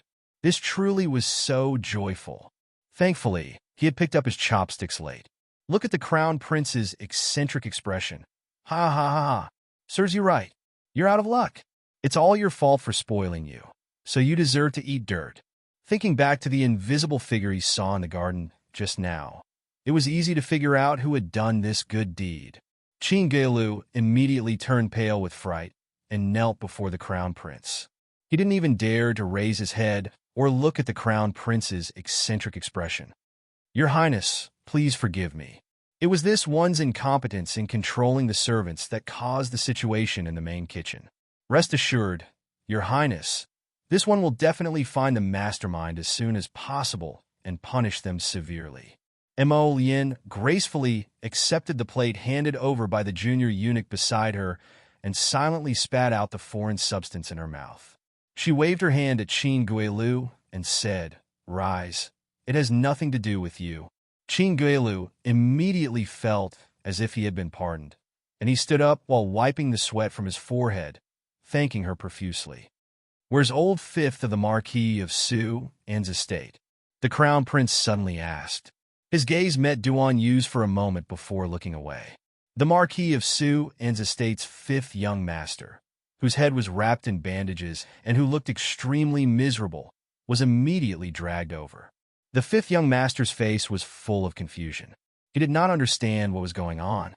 He was about to return home, but he was forcibly invited down from the carriage. This meant that the crown prince wanted to see him. Although he said it was an invitation, his attitude was very rude and unyielding.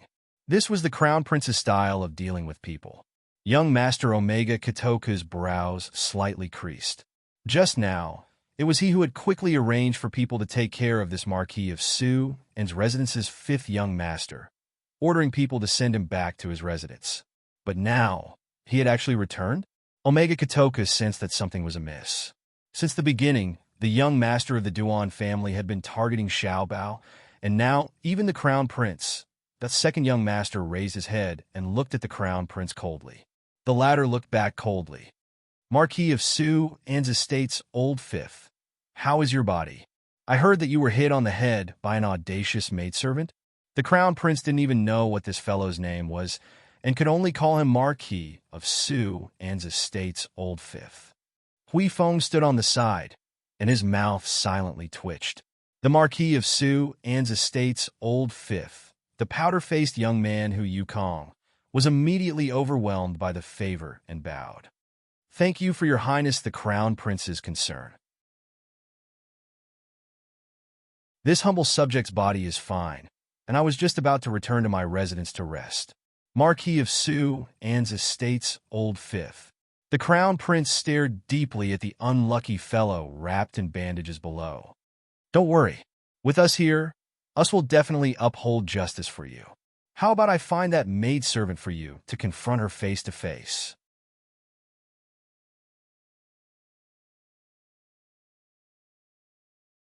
Chapter 539. The pink-faced youth was overwhelmed by the favor and knelt down repeatedly, nodding in thanks. "Yes, yes. Many thanks for your Highness's favor." The Crown Prince nodded in satisfaction and turned to look at Qin Guilu. "Family head Qin, go call that maidservant over. Look at how badly she beat up the Marquis of Su and son. How can this matter be resolved peacefully?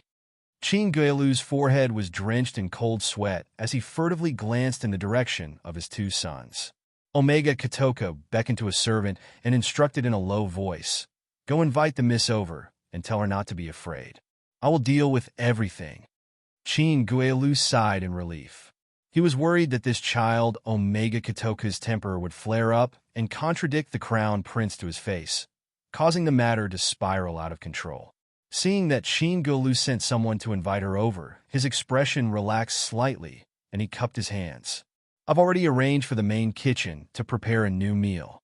Everyone please wait for a moment. Enjoy a song and dance first." The appearance of Junhyu Pavilion's Miss Ran immediately drew cheers from the various patrician families' marquises and grandsons. Very soon, the earth-eating episode was over. Everyone was watching Miss Rant's rare moon dance in high spirits. The crown prince wasn't in a hurry either. He swirled the wine cup in his hand and swept his gaze over the guests below from time to time, a frightening smile curling his lips. "Jojo, are you ready?" Arbor shook her head like a rattledrum. "Not going." The Qin estate servant in charge of inviting people twitched his mouth as he repeatedly cupped his hands and bowed. "Little great aunt, please come with me. Young master and the others are all waiting for you." "Don't worry," young master said that he will take care of everything. "He will definitely guarantee that you will be fine." Arbor hugged a tree and dodged to the side. Not going. The servant coughed and had a bright idea. "You were in high spirits when you beat up the Marquis of Su and's fifth master. Are you scared now?" "I'm scared." Arbor's eyes flared with anger. She then lowered her small head dejectedly. Fine. She was scared that she felt guilty when she saw the crown prince.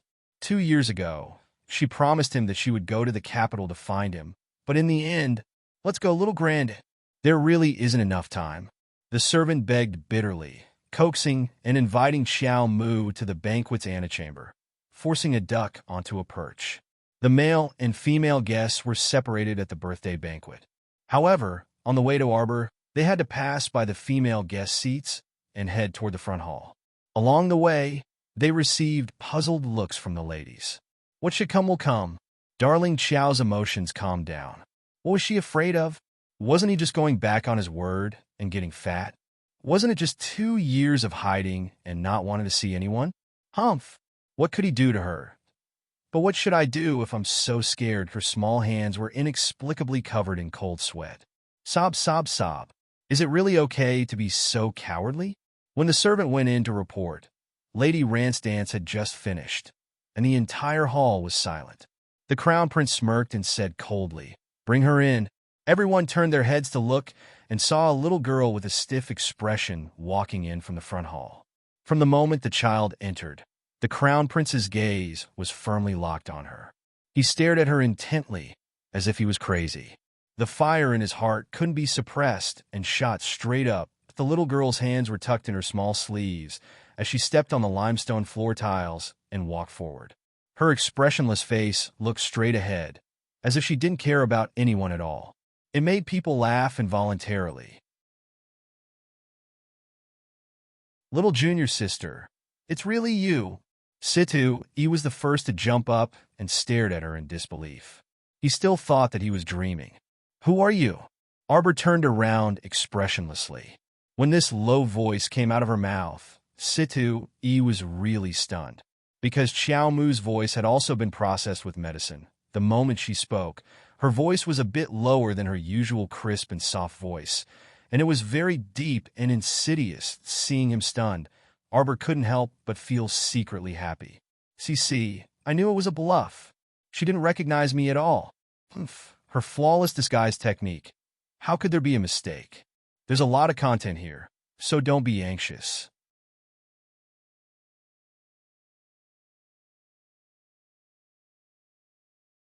Chapter 540. Situ, he was dumbstruck as he stood there without moving. He couldn't figure it out no matter how hard he racked his brains. Why was this voice different from his little stoic junior sister's? But looking at this face, there was no doubt that this was his expressionless junior sister, right? There wouldn't be a second Sundara little stoic like her in this world. The crown prince's gaze didn't move from the little fellow's body, and the corners of his mouth curled faintly. Darling, you want to ascend to the heavens, right? You disguised your appearance and even changed your voice. Ha, so impressive. Did you think no one would recognize you by doing this? That movement, that expression, that frosty gaze, that yearning that was imprinted in the depths of his bone marrow and soaked into his blood. Even if you wrapped yourself in a black robe and shrunk your head and tail, we can still recognize you with a glance. We absolutely won't forget. Our dear Xiao Mu sneaked a peek at the Crown Prince's expression and discovered that guy was propping up his chin with one hand. Light flickered in his slightly upturned phoenix eyes as he stared unblinkingly at her. The little stoic reflexively extended 2 fingers and stealthily gestured in the direction of his line of sight. She discovered that his line of sight was in a straight line, and he was staring at her. The little fellow guiltily tugged at the strands of hair that floated in front of her eyes. She couldn't figure it out. My disguise and voice are such perfect moves. What exactly is the situation? I really want to ask them, where in the world did you recognize me? Next time, she definitely had to pay attention to this aspect. This way, her disguise would be flawless. Cough. Qin Guilu couldn't help but chuckle dryly when he saw that no one was speaking at all. He berated Xiao Mu. Come over here. What's her name? Why did you hit the Marquis of Su An's estate's 5th young master? Eldest Qin covered his face with his hand.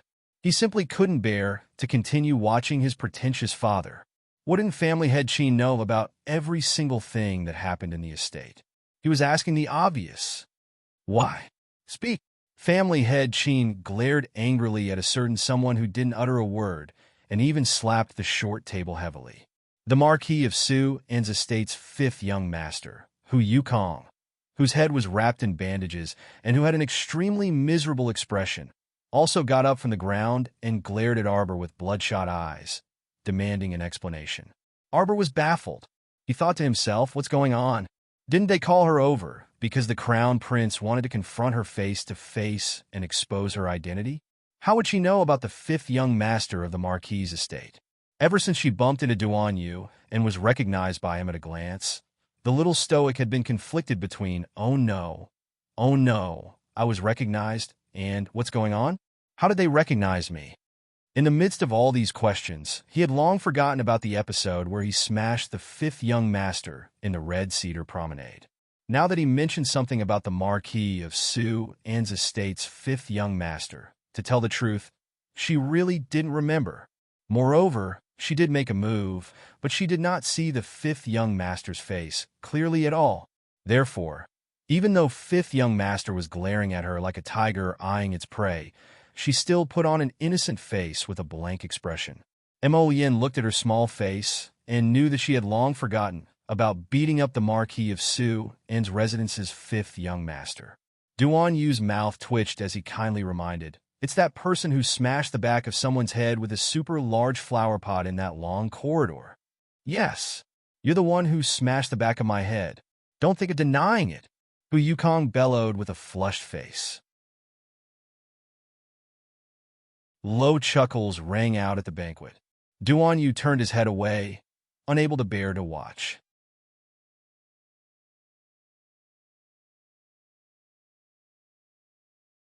Chapter 541. When he told her about the flower pot in the long corridor, Arbor immediately remembered. So it's you, this coward. What else can you do besides tattletale? The little stoic's eyes abruptly flared up in anger, and she kicked Hu Yukong in the stomach, sending him tumbling out and crashing into Situ Yi's low table with a crash. Situ Yi hastily jumped up to dodge, only to see that unlucky guy pressing down on that table and tumbling to the ground with the table. Hu Yukong's entire body was pressed down by the overturned table, and his legs trembled outside the table. Family head Qin's mouth gaped open.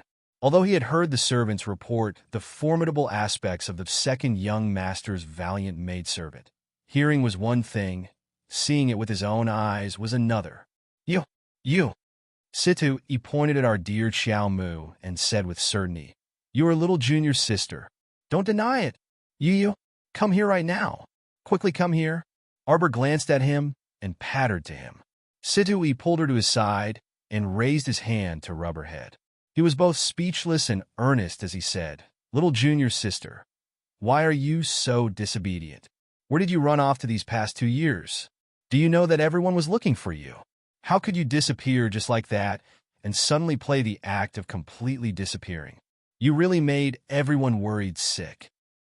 Immobilize. Arbor suddenly took out a talisman and slapped it on Situi's forehead. That yellow talisman paper floated on the forehead of the handsome youth with dashing eyebrows and bright eyes. Everyone, Duan Yu was especially speechless as the corner of his mouth kept twitching. This child really didn't change at all.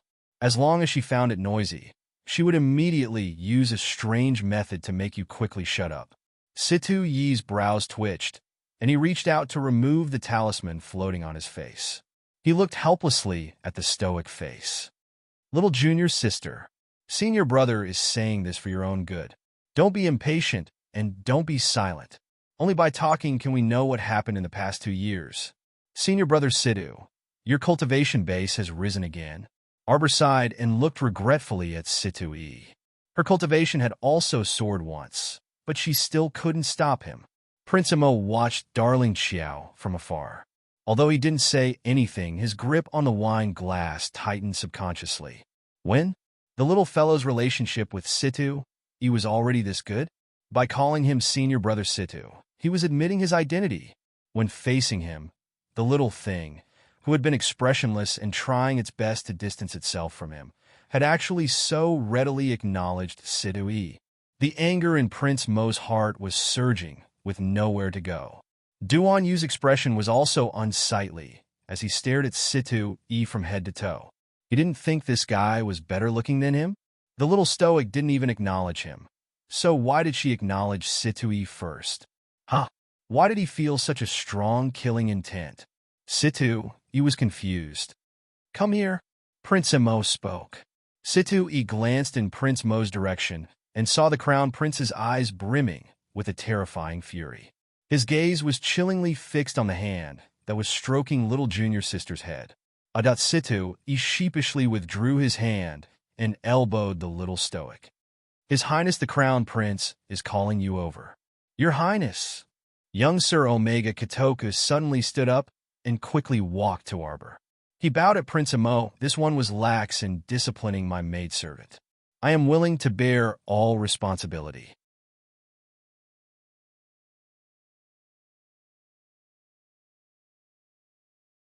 Chapter 542. Monstrous fury surfaced in Prince Mo's eyes. Bang! The wine cup in his hand turned into fine powder and flew away with the wind. Bear responsibility? Where did this scoundrel come from? Pretending to be a protector, he actually wanted to bear all the responsibility for his baby? Then what about him?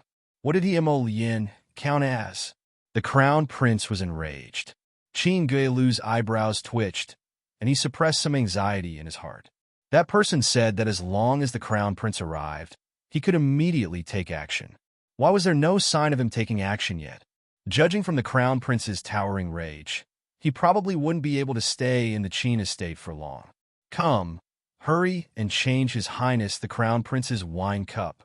Young Master Omega Katoku calmly instructed, his cold gaze sweeping over his subordinates. Sensing that the atmosphere was completely off, his subordinates scrambled to get wine cups. No need for such trouble. Prince Mo abruptly stood up and walked down the steps, approaching Arbor. What to do? He seemed to be very, very angry. Our dear Xiao Mu was inexplicably flustered and vexed. She looked at her two little fingers in a daze, and her small head unconsciously drooped down. She had grown fat from eating her words in these 2 years. He had reason to be angry. She said that she would return to the capital to see him. At that time, he had smilingly agreed and said that he would wait for her to moreover. The ferrule he had given her had broken, and Big Treasure was dead. She couldn't even keep a single one of the gifts she had given him. She was truly too useless. She was a little jinx who would bring misfortune to anyone who approached her. She wasn't very suitable to be by his side. Come back with me. Seeing her silent and small figure huddled behind Omega Katoku, The crown prince's heart twitched for no reason, and it tightened painfully. He reached out to grab her wrist. In the next instant, his hand was blocked by young Master Omega Katoku. "Your Highness," young Master Omega Katoku emphasized, "this is this humble one's maidservant. Your Highness, please conduct yourself with dignity." "Who are you? How dare you speak without thinking in front of us? When did she become yours?" "She never was." A murderous intent flashed through Prince Mo's eyes. He immediately stretched out his hand and slapped the Omega Katoku's head without thinking. "Your Highness, please calm down. Please forgive my unfilial son for his rudeness. Your Highness." Qin Guilu shouted as his body trembled. When Mo Lian's palm smacked down, he sensed that it was somewhat obstructed by a rather powerful cyclone. This guy's defensive barrier was quite strong. Mo Lian's phoenix eyes contained a bit of killing intent as she coldly swept her gaze over Qin Xian's face.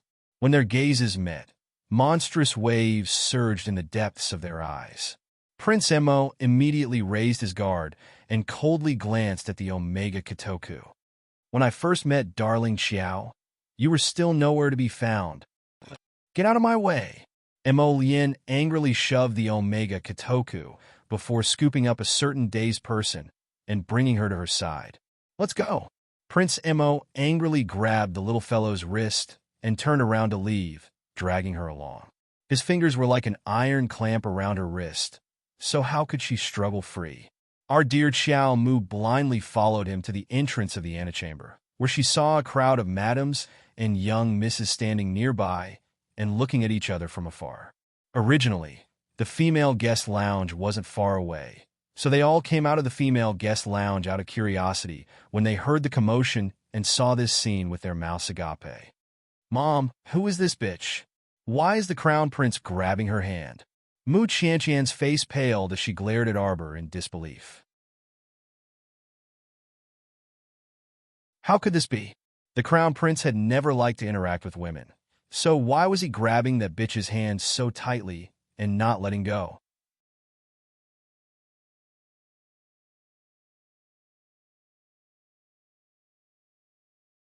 Chapter 543.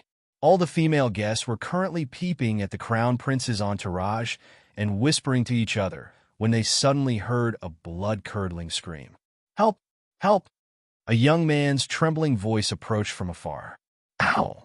A terrifying roar deafeningly traveled in from outside the reception pavilion for female guests, scaring all the madams and young misses into retreating to the sides. The reception pavilion's door was smashed to the ground with a boom. A young man in disheveled clothes rolled in and fell at the feet of a madam. He didn't care about anything else and wanted to hug the other madam's leg.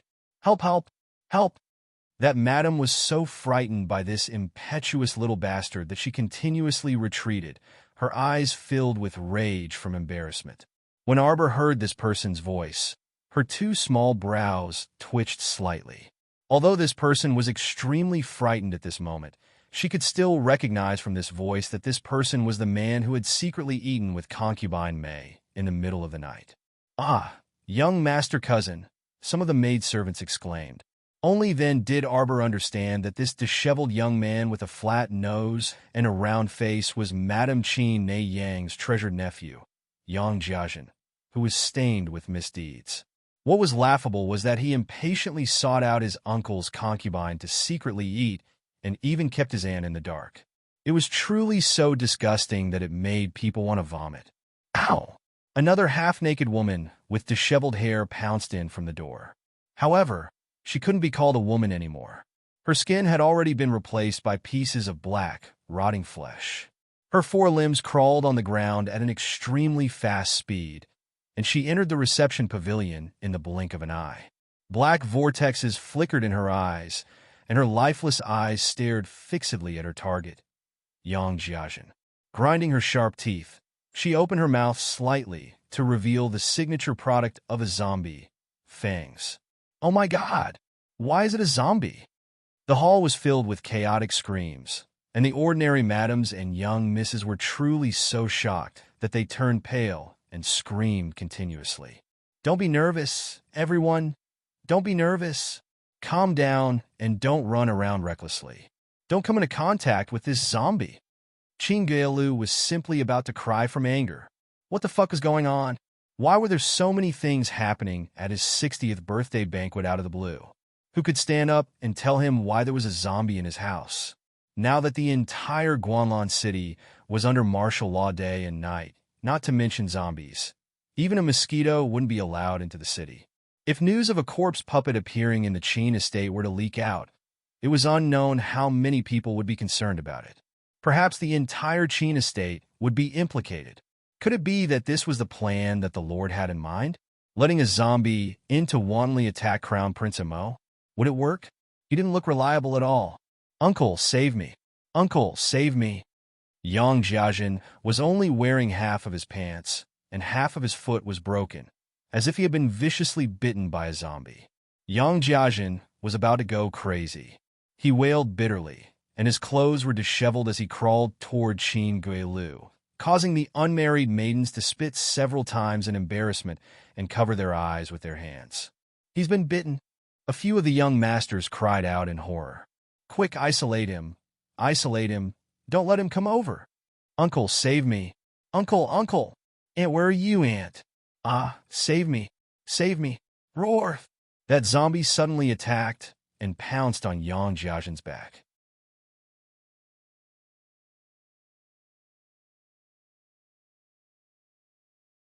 Chapter 544. An inhumanly large hole opened in the zombie's enormous mouth, revealing two long fangs that abruptly pierced into Yang Jiajin's neck and kept biting. Yang Jiajin let out a series of wretched cries. Qin Guilu's pupils constricted several times, and he blocked his two sons beside him. Don't go over. Don't go over. Humph. You only have yourself to blame. Arbor suddenly spoke coldly and mockingly glanced at young Master Yang Jiajin, who was lying on the ground and being bitten by the zombie. If she didn't guess wrongly, this zombie was the young lady from a good family that Yang Jiajin had abducted from the jewelry store. She was about to get married, but he bullied her and insisted on forcibly taking her for his own use. After this young lady died, she mutated into a zombie and turned around to seek revenge on him. Truly, karma was very unpleasant. Serves him right. He just deserved to die. Be careful, be careful. She's coming over. Everyone, concentrate your mystic energy and attack. Family head Qin roared angrily and was the first to release a burst of mystic energy, which bombarded the ground beneath the zombie's feet. That zombie's movements were abnormally swift, so fast that it slightly surprised everyone present. Little junior sister, how is this zombie so fast? Situ, he felt that his little junior sister truly had talent in dealing with zombies. He asked without hesitation, completely not noticing the crown prince's serene gaze. This is a level 4 zombie and already has some intelligence. Look, she can even seek revenge on her enemies. Arbor reflexively answered Situ Yi's question. Level 4 zombies move faster than normal people. If they bite a level 5 mystic cultivator, they can obtain a portion of their energy and reach the level of a level 3 mystic cultivator at least. What? Everyone turned pale with fright when they heard this. They completely didn't expect that zombies could obtain energy from mystic cultivators. Was this freaking zombie trying to defy the heavens? Don't get bitten by it.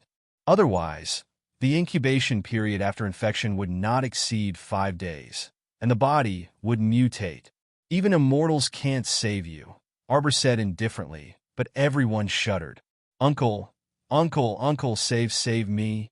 Yang Jiajin, who had a bloody hole in his neck and was struggling to crawl forward with one hand covering the wound, cried bitterly and reached out a bloody hand.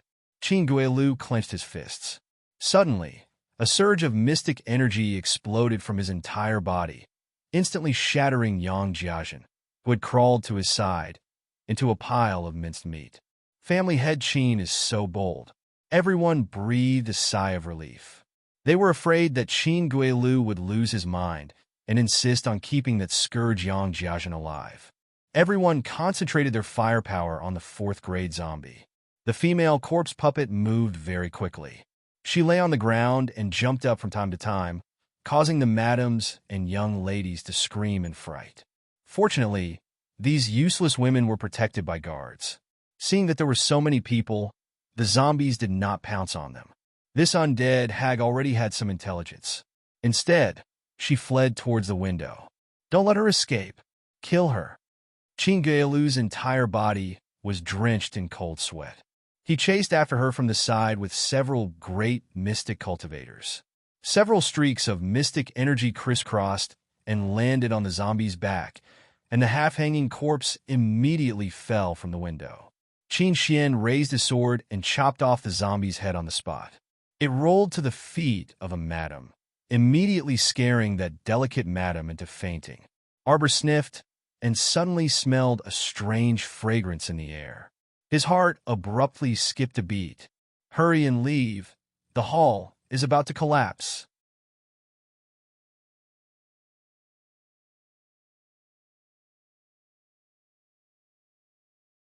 Chapter 545. Mo Lian's expression changed slightly, and she grabbed the little girl's waist before swiftly dashing out of the hall. The little girl suddenly stuffed a pill into Mo Lian's mouth. Mo Lian was startled for a moment before swallowing it without any hesitation. As soon as they ran out of the antechamber, they heard a loud boom. Sure enough, the entire room collapsed in a matter of seconds, causing dust and rubble to tumble down. Your Highness! Hui Feng hastily chased after them. Mo Lian pulled the little girl's hand back several steps before letting go slightly. She raised her sleeve and waved the flying dust in front of her as she coughed softly. The hall in front of them suddenly collapsed, burying everyone in it in an instant. That idiot Mo Jiao also didn't come out. This was really fun. Let's return to the palace first. Mo Lian no longer had the patience to stay in this foul Qin estate, so she reached out to grab the little fellow's soft little hand. Unfortunately, she caught nothing. When she turned around to look, there was no trace of the little fellow. The little fellow must have used that invisibility talisman to escape while he wasn't paying attention. Hui Feng glanced around and saw wailing women and young ladies being helped out one after another, each of them looking miserable with their heads covered in dirt and blood. Hui Feng turned again and saw the rage that His Highness the Crown Prince was forcefully suppressing in his eyes. He silently lowered his eyes and inwardly grumbled bitterly. Couldn't this little great aunt go along with their lord a little? What the hell was she trying to do? Why did she disappear all of a sudden? Let's see where you can run to. Mo Lian clenched her fists as she turned around and strode away. Hui Feng quickly followed without a word. At this time, he didn't want to casually open his mouth and become cannon fodder for no reason. Arbor had used an invisibility talisman to escape. Firstly, she didn't know what kind of mood to face that terrifying guy right now. Secondly, there was something wrong with that fragrance, so she had to go over and take a closer look. The Crown Prince wouldn't want to beat her again, right? She was already an adult. If that guy dared to hit her again, she wouldn't let him off. There was a pair of small wings flapping in front of him. The black butterfly was fleeing very quickly, flying high and low in the air. Arbor's speed wasn't slow either, but it kept a certain distance from him. The butterfly left the Qin estate and flew out of the bustling streets. It fluttered into a desolate road and flew into a dilapidated courtyard. Well done. Tomorrow morning, he will definitely be poisoned without anyone knowing. A wretched laughter sounded in the small courtyard. Really? Are you that confident? A cold female voice suddenly broke the silence in the courtyard. That person suddenly turned his head. His large and small eyes widened in shock as he stared blankly at the little girl who had just stepped into the courtyard. Arbor's cold gaze fell on him. This person was a dwarf and was extremely short. She had never seen him before. He had a triangular head and an extremely ugly appearance. The main thing was that his eyes were big and small, and his eyebrows were one high and one low. His entire face looked extremely unbalanced, and it stung her eyes. Stinky girl, there's a path to heaven, but you don't want to take it. There's no door to hell, but you insist on barging in. Since you've come, then stay here. The dwarf's expression was sinister as he abruptly stretched out his hand. Countless black-winged butterflies flew out of his sleeves and swarmed toward Arbor in unison. You dare to show off your insignificant skills in front of me. Arbor sneered and waved her sleeves, sending out a wave of medicinal powder. The group of black butterflies in the air desperately flapped their wings and fell down together.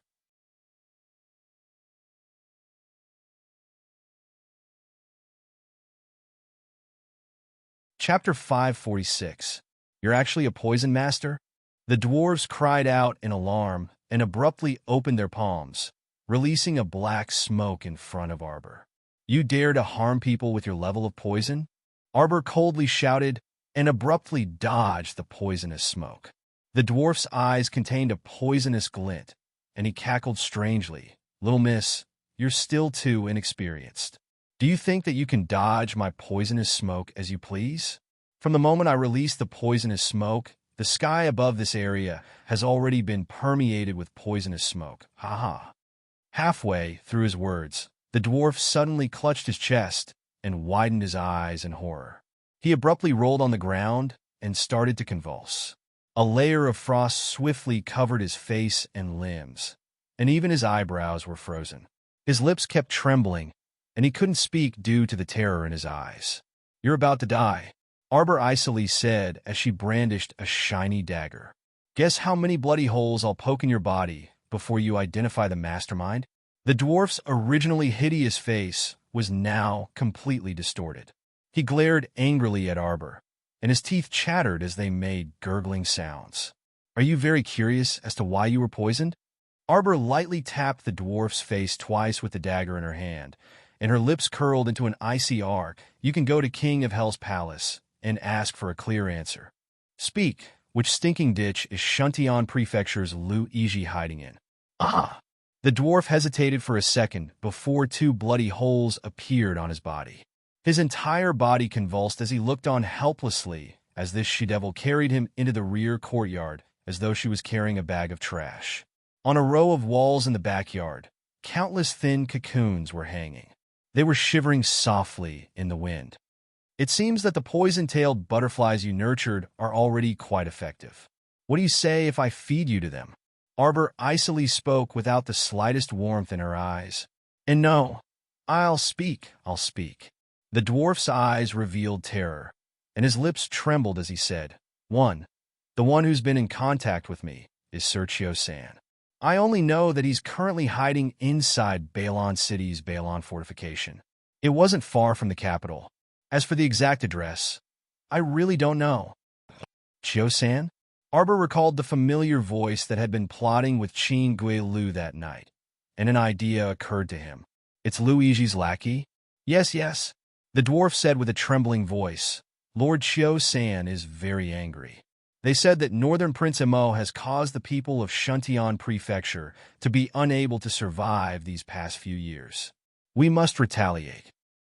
In that case, Qin Guilu has indeed colluded with your Shuntion Prefecture. Arbor's eyes were instantly dyed with traces of frost and snow. Qin Guilu is very, very careful. He and Shuntion Manor have never exchanged any letters. If young Miss wants to accuse him of colluding with Shuntion Manor to murder His Highness the Crown Prince, I'm afraid it will be very difficult. Qin murdered the heir apparent of a kingdom for merely a few pill recipes, Arbor said coldly as he pulled the dagger out of the dwarf's body. The Qin estate has already reached its end. Slap! The dagger was flung out and shot at the wall. Immediately, the cocoon on the wall exploded with a bang. A swarm of black poison-tailed butterflies flew out and gathered into a thick mass, neatly wrapping around the dwarf. The dwarf howled in pain among the poison-tailed butterflies. Why? I already said it. I don't think I said it before. If you confess honestly, I'll spare your life. Arbor replied with an indifferent expression. When he turned around, his gaze landed coldly on the black figure that swooped down from the sky. Less than an hour later, Arbor successfully returned to the Qin estate. She secretly snuck into Qin Guilu's study and found nothing as expected. Qin Guilu, this old fox, had already erased everything that he had done. She returned to her room and lay down with her clothes on. She seemed to vaguely see Omega Katoka's figure swaying outside. He raised his hand to knock on the door, but seeing that she had already turned off the lights, he seemed to give up. The little fellow was a bit frightened after being tormented for the entire day, and she fell into a deep sleep as soon as her head hit the pillow.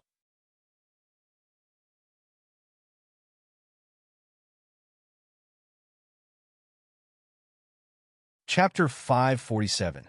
She slept very well that night. Unlike usual, she wasn't woken up by the slightest noise. Arbor opened her eyes and felt refreshed. Her breathing was long, but as she blinked and rolled over, wrapped in a thick brocade quilt, she stared dumbfoundedly at the thick, bright yellow muslin that fell from above her head.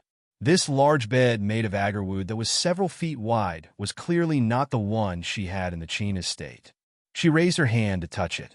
The bright yellow canopy was woven with gold silk and inlaid with jade beads.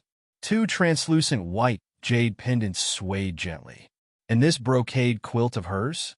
The little fellow stretched out her small hand from the quilt with a dumbfounded expression. She checked her surroundings and sat upright with the quilt wrapped around her. What was going on? The dazzling candlesticks were set up every 5 steps, and the red candles were brightly lit. Rows of fist-sized luminous pearls hung from the 4 corners. The inner walls of the room were carved with white jade. At a glance, the inside and outside of the room were bright and clear. It was so spacious that it made one dumbfounded. This? How was this a side room? Wasn't this a luxurious palace? What was going on? Why did the Chin estate's side room change into an unfamiliar bedroom after waking up? Was there anyone who could tell her what was going on? Arbor hopped off the bed barefoot and ran a few steps. She lifted the heavy bead curtains and looked back. After running all the way, she had only just run out of the vicinity of the bed. Is there anyone here? Arbor threw the brocade quilt on the ground and ran to the treasure pavilion to rummage through her clothes in a short-sleeved inner garment. Xiao Yao let a row of palace maids in. When she came in with neatly arranged clothes, she was stunned to find her little master rummaging through something in front of the treasure pavilion that our dear Xiao Mu turned her head and saw Xiao Yao. Her eyes lit up, and she coughed awkwardly. I am looking for clothes.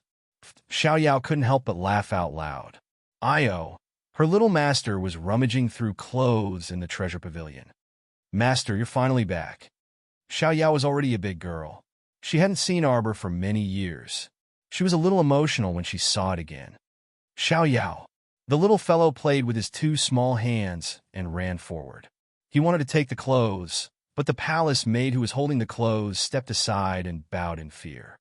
Master, which one do you want to wear? Xiao Yao bent down to help her put on her shoes first, and then pulled her to sit down and dress up. If you don't like anything, Xiao Yao will ask someone to prepare it. Arbor glanced over and saw dozens of girls holding clothes in their hands. She was dazzled. Whatever. Since when was she so particular? He casually pointed at the first girl. That can't be done casually. If Master is unhappy, His Highness will be angry. Xiao Yao smiled as she combed Ji Yunshu's messy black hair. She knew that her little mistress didn't care for a head full of jewels and jades, so she only took 2 light and delicate beads to decorate her hair. Arbor reached out and touched her small face that was so ordinary that it couldn't be found in a pile of embarrassing people. This is the Eastern Palace? Waking up in the palace. Even a fool would know what happened in the middle of the night. The little fellow secretly ground her teeth. No wonder she slept so well. The crown prince must have drugged her again and secretly carried her back to the palace. Bastard. Where's that bastard? This baby wasn't happy. Xiao Yao put down the comb, and her small hands stiffened. She coughed lightly and said, His Highness has to meet with officials in the South Study at this time. He'll be back a little later. Humph. I also have things to do. Xiao Mu casually picked up a robe that a palace maid was holding and put it on. She was about to walk out of the bedroom. Unfortunately, before she could take 2 steps, she was pushed back by a strong force. Her small mouth gaped open, and the little fellow reached out to hold her head in shock. Arbor focused her eyes and saw that the entire bedroom was surrounded by an abnormal airflow. It was like a soft and transparent cover, Wrapping her inside, Xiao Yao covered her mouth and snickered. "Little master, don't bother. You won't be able to leave." His Highness was worried that you would secretly run away again, so he temporarily placed a restriction on your body. "Don't worry, it'll be fine as long as His Highness is back." "Arbor, I'm worried. It's over. I'm going to sleep early today. I only slept for 4 hours yesterday. Life is hard."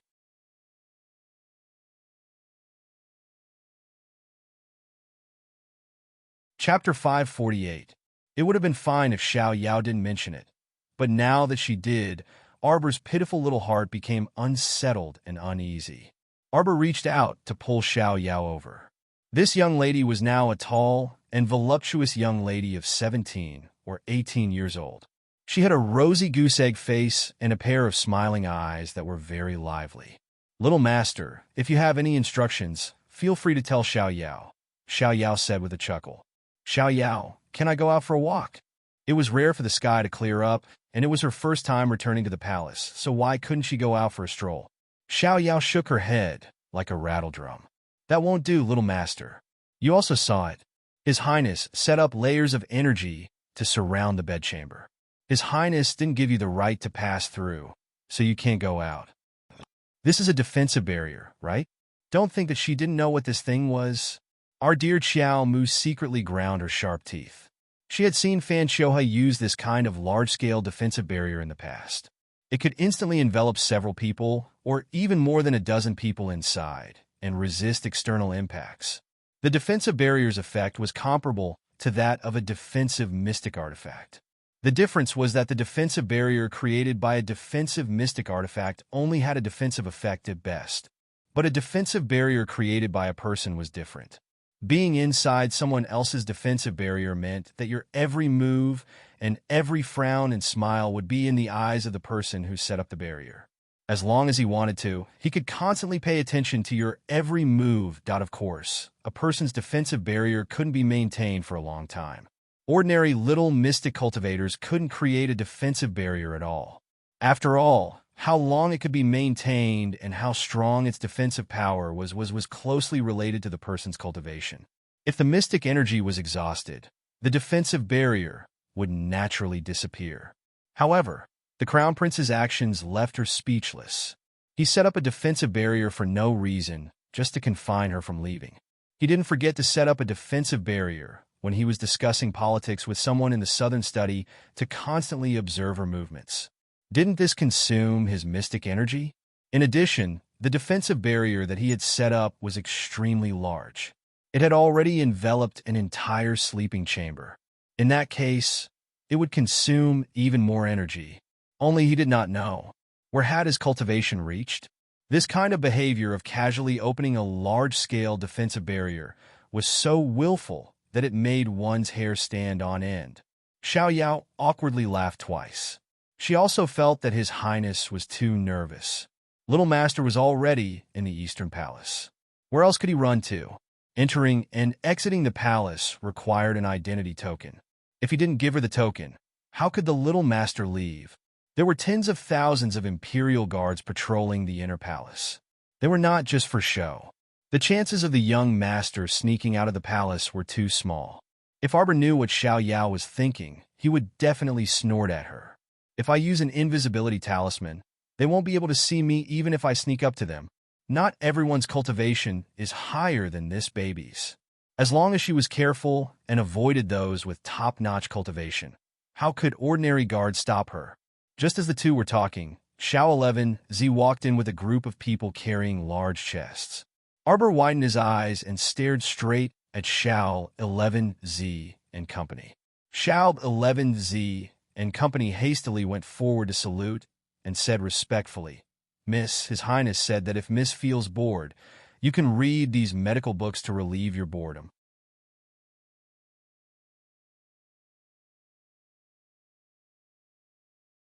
Chapter 549. A quarter of an hour ago, the old physician in charge of the Imperial Physician Building was sprawled on top of an official box. Both his hands were tightly hugging the box that was under his body. Tears and snot were streaming down his face as he said, "No, no. You can't take these books away. You can't take a single book away." Imperial Physician Xiao, I'm just borrowing them for a few days. I'll return them to you later. Xiao 11Z directed the people to move the boxes out. No. Many of these medical books are hand-copied and limited edition books. There's only one of them, so I won't lend them to you. I can't lend them to you. If they're damaged, who am I going to ask for them? Imperial Physician Xiao held Xiao 11Z's leg tightly. Return them to me. Return them to me. Xiao 11Z's mouth twitched as he pulled his leg away, shouting, Stop, stop. Imperial Physician Xiao, where are your manners? This eunuch is under His Highness' orders to borrow your medical books to read for 2 days. I'll return them in a few days. You old fellow, stop making a fuss. Seeing the boxes being carried away before his eyes, Imperial Physician Xiao's eyes rolled back, and he was about to faint after taking a deep breath. The nearby Imperial physicians quickly rushed over and patted the old physician's chest to soothe his breathing. Old Imperial Physician Xiao, Old Imperial Physician Xiao. Xiao 11Z hurriedly waved at the group of people, and they ran away with the boxes, leaving the Imperial Physician building in a sorry state. They left behind a group of hopping physicians who were shouting furiously. Imperial Physician Xiao's tears streamed down. Help me change my clothes, woo-woo. I'm going to lodge a complaint. At this moment, the little girl looked at the dozen or so boxes of books, then raised her head to look in a certain direction in the bedchamber and snorted. The Crown Prince must be secretly observing her. Otherwise, why could the palace maids and eunuchs enter and leave freely, but she couldn't? She stuck out a little finger and poked lightly. A ripple of energy appeared at the bedchamber's door, sucking her finger in and slowly flicking it away.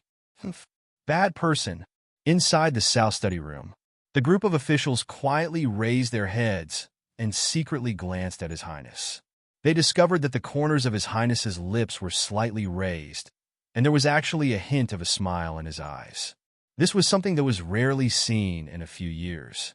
The official who had just reported a piece of bad news and was waiting for His Highness to scold him was dumbfounded. His Highness the Crown Prince didn't get angry. Instead, he calmly gave a few pointers and asked if there was anything else, then had them all withdraw. A few officials who were used to being scolded by His Highness, after coming out of the South study, expressed that they were not used to it and were unable to accept it. Lord Song, don't be at your wit's end. From the Crown Prince's words, I believe that he will personally make a trip to Bailon.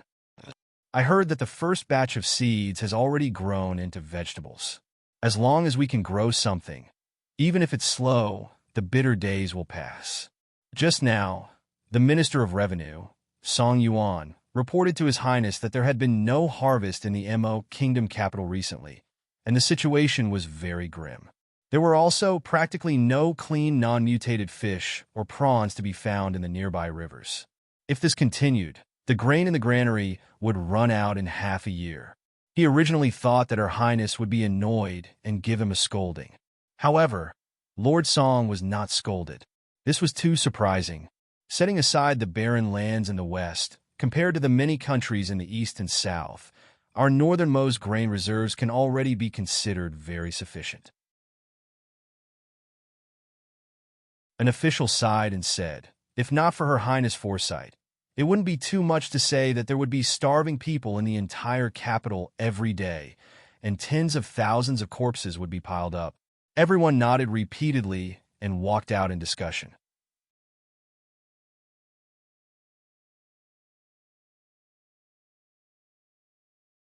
Chapter 550. Mo Lin closed the document in her hand and stood up to walk outside.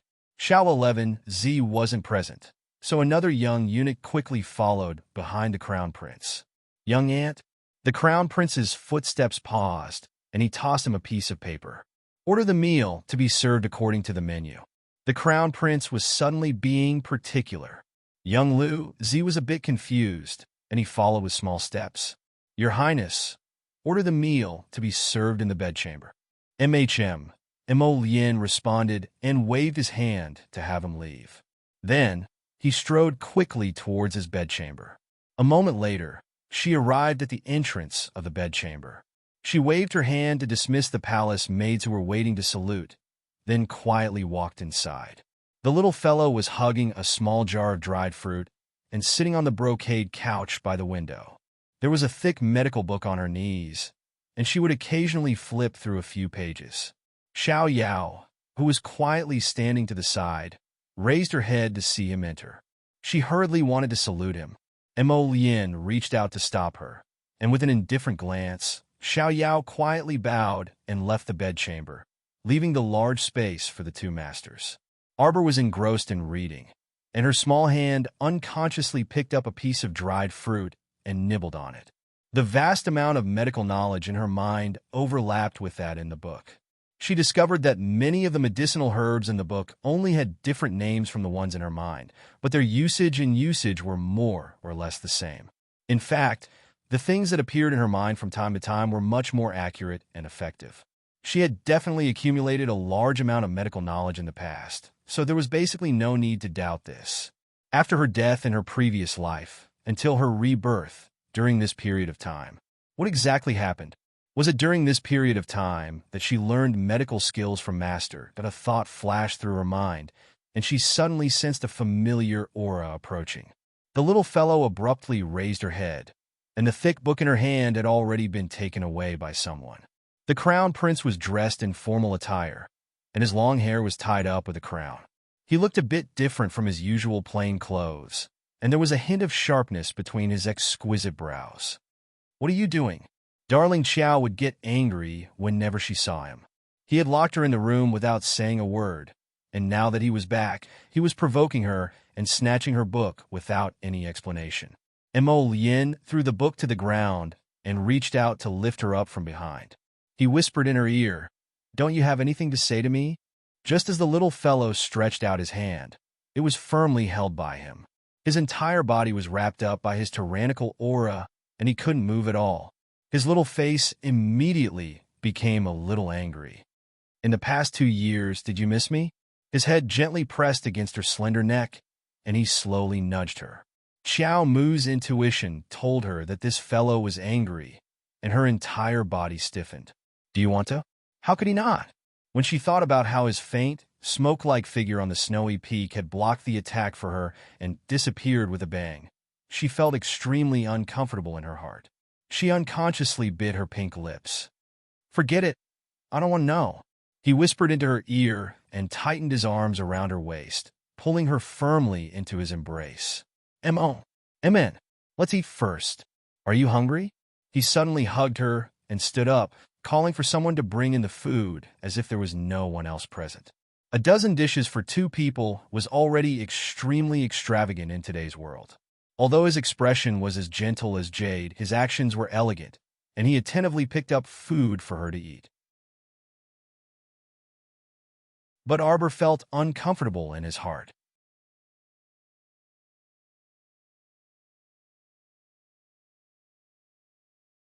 Chapter 551.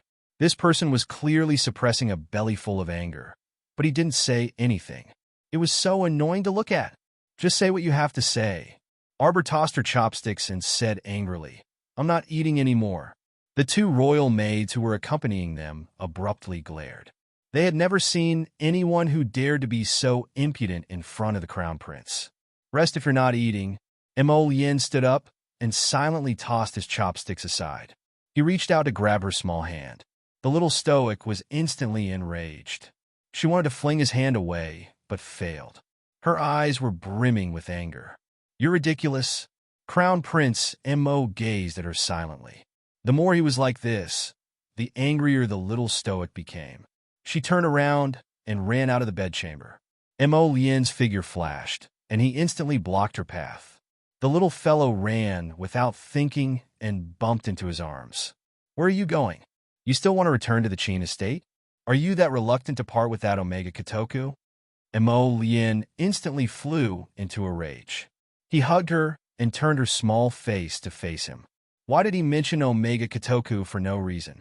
Arbor struggled with her small arms and legs, but how could she break free? She angrily punched him. "I'm telling you, the Qin estate has already been surrounded. The houses collapsed and so many officials' families were injured. A dangerous level 4 zombie also appeared in the estate. Right now, all of them are under observation. Not a single one can come out. The crown prince grabbed her small chin and stared straight into her black and bright eyes. He roared angrily. We encountered an assassin in their Qin estate, and Mo Jiao's head was also smashed open. Attacking the royal family is unforgivable. We must confiscate their Qin family. Fine, we'll confiscate it. Why are you yelling at me? Our dear Xiao Mu was extremely angry and kicked him. His Highness was used to this signature kick, so he didn't mind it at all. However, the surrounding royal maids and eunuchs were all scared witless, and they lowered their heads and prostrated themselves on the ground. You're not worried? Mo Lian's expression eased slightly.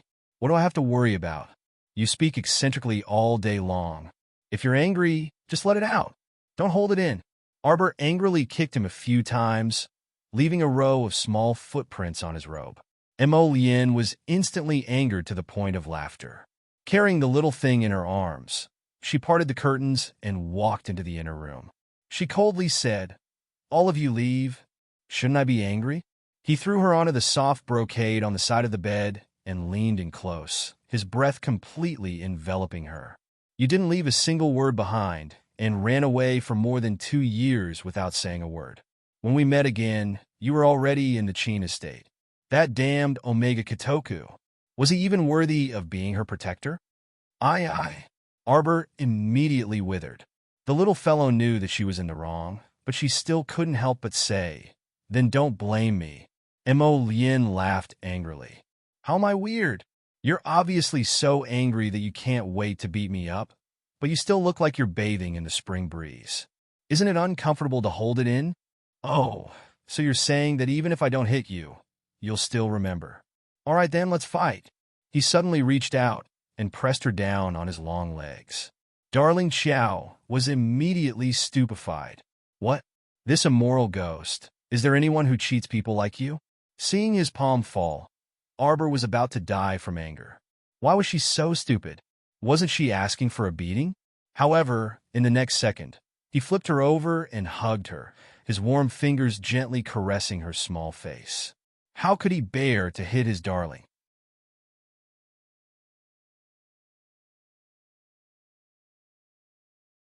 Chapter 552. You'll be of marriageable age in 3 months, right? He changed the topic too quickly. Darling Xiao couldn't keep up with his pace. Xiao Mu gave a muffled "enrich." Her small face was still puffed up with anger as he held her in his arms. Actually, I'm not angry at you. Mo Lian lifted her face and nuzzled her forehead. I'm angry at myself. I couldn't protect you properly. You don't know how much pain and self-reproach I felt when I saw those withered vines and broken trees on the snowy peak, he murmured in her ear. But all of that is in the past now. I don't want to know anything or think about anything. I just want you to stay by my side. From this moment on, don't leave me again. Arbor actually didn't want to argue with him, but for some reason, she felt a bit angry when she saw his gentle mask earlier. Now that the two of them had a heated argument, this little fella felt more at ease. When she heard him say that, her boundless guilt was aroused, and she timidly looked at him and said, sorry. Speaking of which, she was willful in front of him, and was used to acting coquettishly. She really couldn't bear the slightest bit of grievance from him. However, his lukewarm attitude just now made her feel aggrieved and gloomy. Arbor's eyes reddened, and she reflexively wrapped her arms around his neck. She pitifully said, Mo Lian, I didn't disappear on purpose. It was just that I felt too bad at that time, so I didn't want to think about anything. Murong Sun is dead, Mo Lian. She originally said she would attend my marriageable age ceremony, but she died. She's a big liar. Mo Lian gently patted her back. When he thought of how helpless she was at that time, his heart couldn't help but ache. Sect Master is dead. Ant Master is also dead. The pharaoh you gave me broke and Big Treasure is also dead. They're all dead, and I'm the only one left. Nonsense.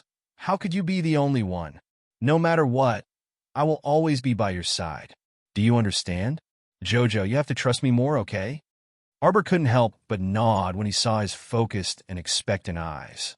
Mo Lian's lips turned up as he stroked her small head in satisfaction. You don't know this, But when I brought your parents to the capital, I didn't even dare to say anything to them. You only lied to them that you were cultivating in the holy water sect. Do you know how much they missed you? But I only know how to harm others. Nonsense. Yin suddenly reached out to cover her small mouth. How can the holy water sect's incident be blamed on you? That's because people's hearts aren't what they used to be.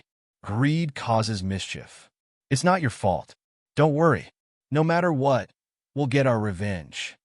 Yin hugged her and gently shook her little body. Promise me, baby, don't let your imagination run wild, okay? I'll send you home tomorrow. Are you okay? He cupped her little face and looked at her. Your parents and family all miss you very much. How could anyone reject such an offer? Arbor nodded gloomily. While you're at it, have royal father issue a betrothal edict and send it to your home as well. Prince Mo hugged this baby and approached her with a grin. Okay? His gentle and persuasive tone and his picturesque features made a certain little person nod gloomily. She didn't have time to think about it carefully. Then she abruptly widened her eyes. Betrothal? Who? Yin held back his laughter and tapped her little nose before pointing at himself. You and me.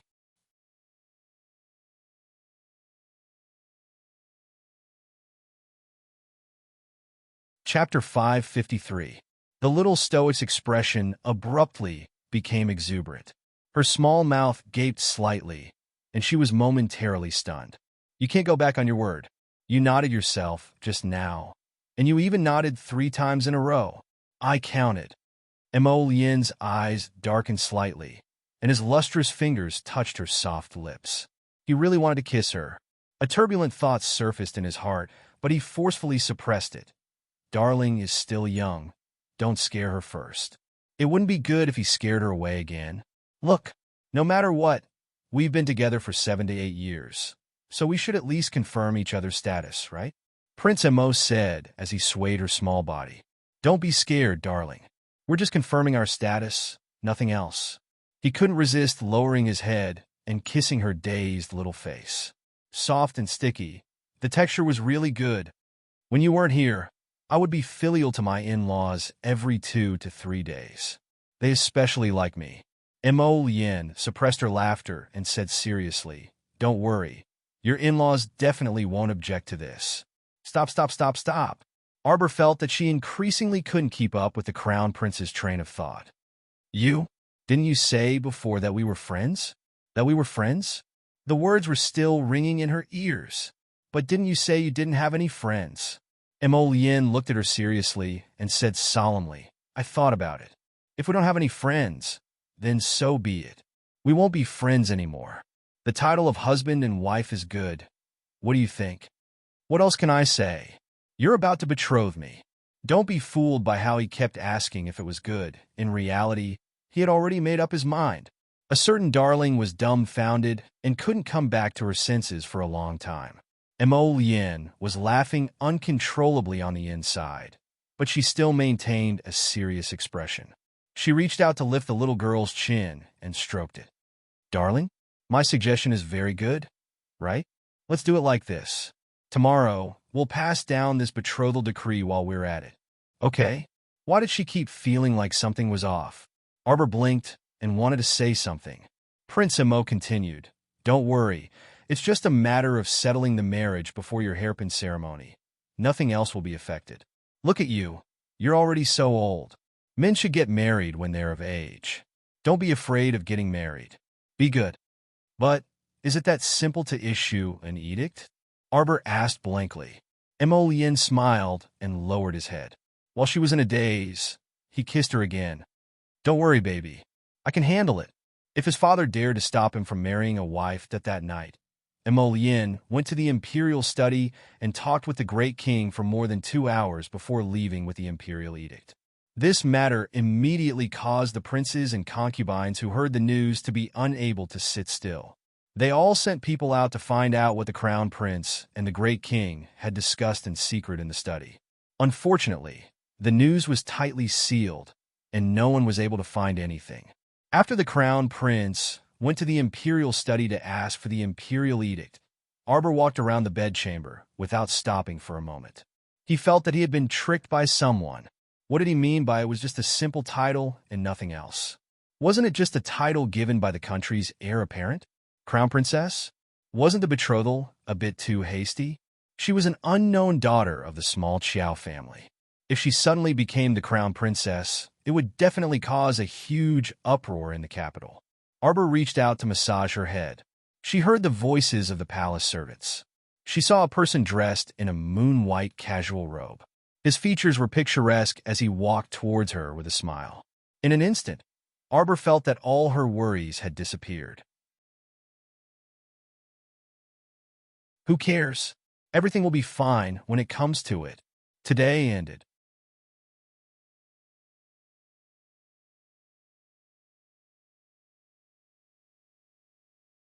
Chapter 554.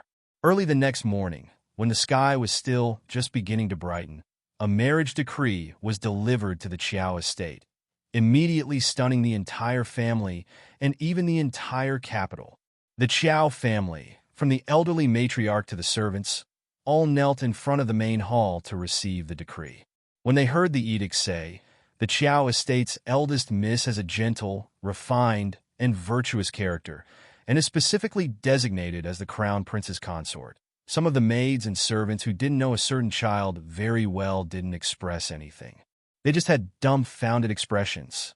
But the elderly matriarch couldn't help but twitch her mouth. Who said this? Who exactly was it? Could Xiao Mu, that little girl, be worthy of these 8 words? Gentle character and whatnot. Could you stop joking around? At the end of the imperial decree, it even mentioned Xiao Zhongbang and Wei Ziqin. The great king said that the husband and wife had rendered meritorious service in raising the crown princess and specially promoted Xiao Zhongbang to be the Marquis of Jiyuan. His wife, Madame Nei Wei, was conferred the title of a third-rank noble lady and bestowed a marquis estate, jewelry, gems, brocades, food, and so on. The husband and wife looked at each other in bewilderment, unable to make heads or tails of this. On the contrary, second Uncle Qiao immediately poked his eldest brother and gave him a look to quickly receive the decree. Old Xiao's eldest son and wife hurriedly kowtowed to express their gratitude and respectfully receive the imperial decree. Second Uncle Qiao chuckled as he handed the decree delivering eunuch 5 zhang of cloth. Very generous. Nowadays, it was more appropriate to give cloth and food than gold, silver, and gems. Now that Raimi production was about to stop, the price of cloth also rose steadily by the day. The Mo Kingdom capital was still considered good, and its inventory was still abundant. In some of the other fortifications, the commoners' clothes hadn't been changed for several years and could last another 2 years with some mending. The 5 zhang of cloth that second Uncle Qiao gave could be exchanged for 3 liters of rice, enough for a normal family to live frugally for half a month. Thus, this was considered a generous reward. The decree delivering eunuch beamed as he accepted it, his attitude toward the Qiao family much better and his words full of flattery. This residence in the Qiao estate had been gifted to them by the crown prince when they first entered the capital. However, when the crown prince was trying to worm his way into being friends with his parents-in-law, he had never revealed his identity to them, so the couple was still in the dark.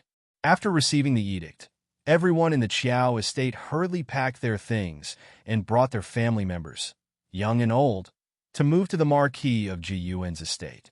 The Marquis of Jiyuan's estate was located on Minshan Avenue in the Mo Kingdom capital. Just its scale alone was extremely grand, with several courtyards inside. Just the gardens alone were divided into 5 or 6 sizes, with pavilions, terraces, and pavilions. The scenery was superb. Everyone naturally left the largest Nanju garden to the crown princess, while the others chose their own courtyards to stay in. The Qiao family had very few people. After the entire family moved in, more than half of the Marquis' estate would be empty. In recent years, old Madame Dowager had not been able to do as she wished. After moving into Longevity Court, she hurriedly went to rest. Only Wei Ziqin was left to take care of the household matters, such as arranging the servants and counting the gifts bestowed by the emperor. An hour later, The news of the crown princess's betrothal had already spread throughout the entire capital. When Queen Zhao heard that the great king had appointed her precious son to such a baffling family, how could she sit still? She immediately brought along her personal nanny and hurried to the great king's royal study. At this time, the entire Mo kingdom capital had already exploded into a pot of congee. From the princes, dukes, marquis, and ministers to the commoners picking up rubbish, everyone was talking about, did you hear? The great king decreed His Highness the Crown Prince's betrothal.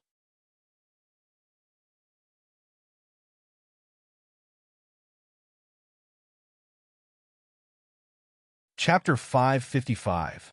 The Crown Princess had never seen her in person and had only heard of her name. She had never appeared in front of anyone, but she had already become a hot topic both inside and outside northernmost court. Talisman patrician family Mu Qianqian flew into a rage inside her room and smashed everything that could be smashed into smithereens. When Madame Mu entered and saw the mess on the floor, her brows twitched and her heart ached immensely. The current situation wasn't good, so food had to be exchanged for things that were smashed. The family stockpile of food wasn't enough for her daughter to squander like this. Thus, every item that was smashed was one less item. If this continued, this Miss Mu's boudoir would soon become empty. All right, what's the use of throwing a tantrum? Madame Mu grumpily said, "You're just making a fool of yourself in front of the second and third branches by making a scene here. Who dares to make fun of me?" Mu Qianqian's long, shapely brows shot up, and her hatred was hard to conceal. What Marquis of Jiuan's estate? I've never heard of it before. I don't know where this little bitch came from, but she stole a man's soul in an instant. She really is a shameless bitch. Yo, look at what eldest miss is saying. She is the crown princess that the great king has officially betrothed. It's fine if eldest miss says this at home, but if this gets out, there's no doubt that our Mu family isn't strict in our upbringing, teaching a young lady to speak filthy words. It's fine if eldest miss is shameless, but don't drag so many unmarried young ladies in the estate down with you. A middle-aged woman in a luxurious gown chuckled as she walked in, followed by a young girl of similar age to Mu Qianqian, who was covering her mouth as she chuckled.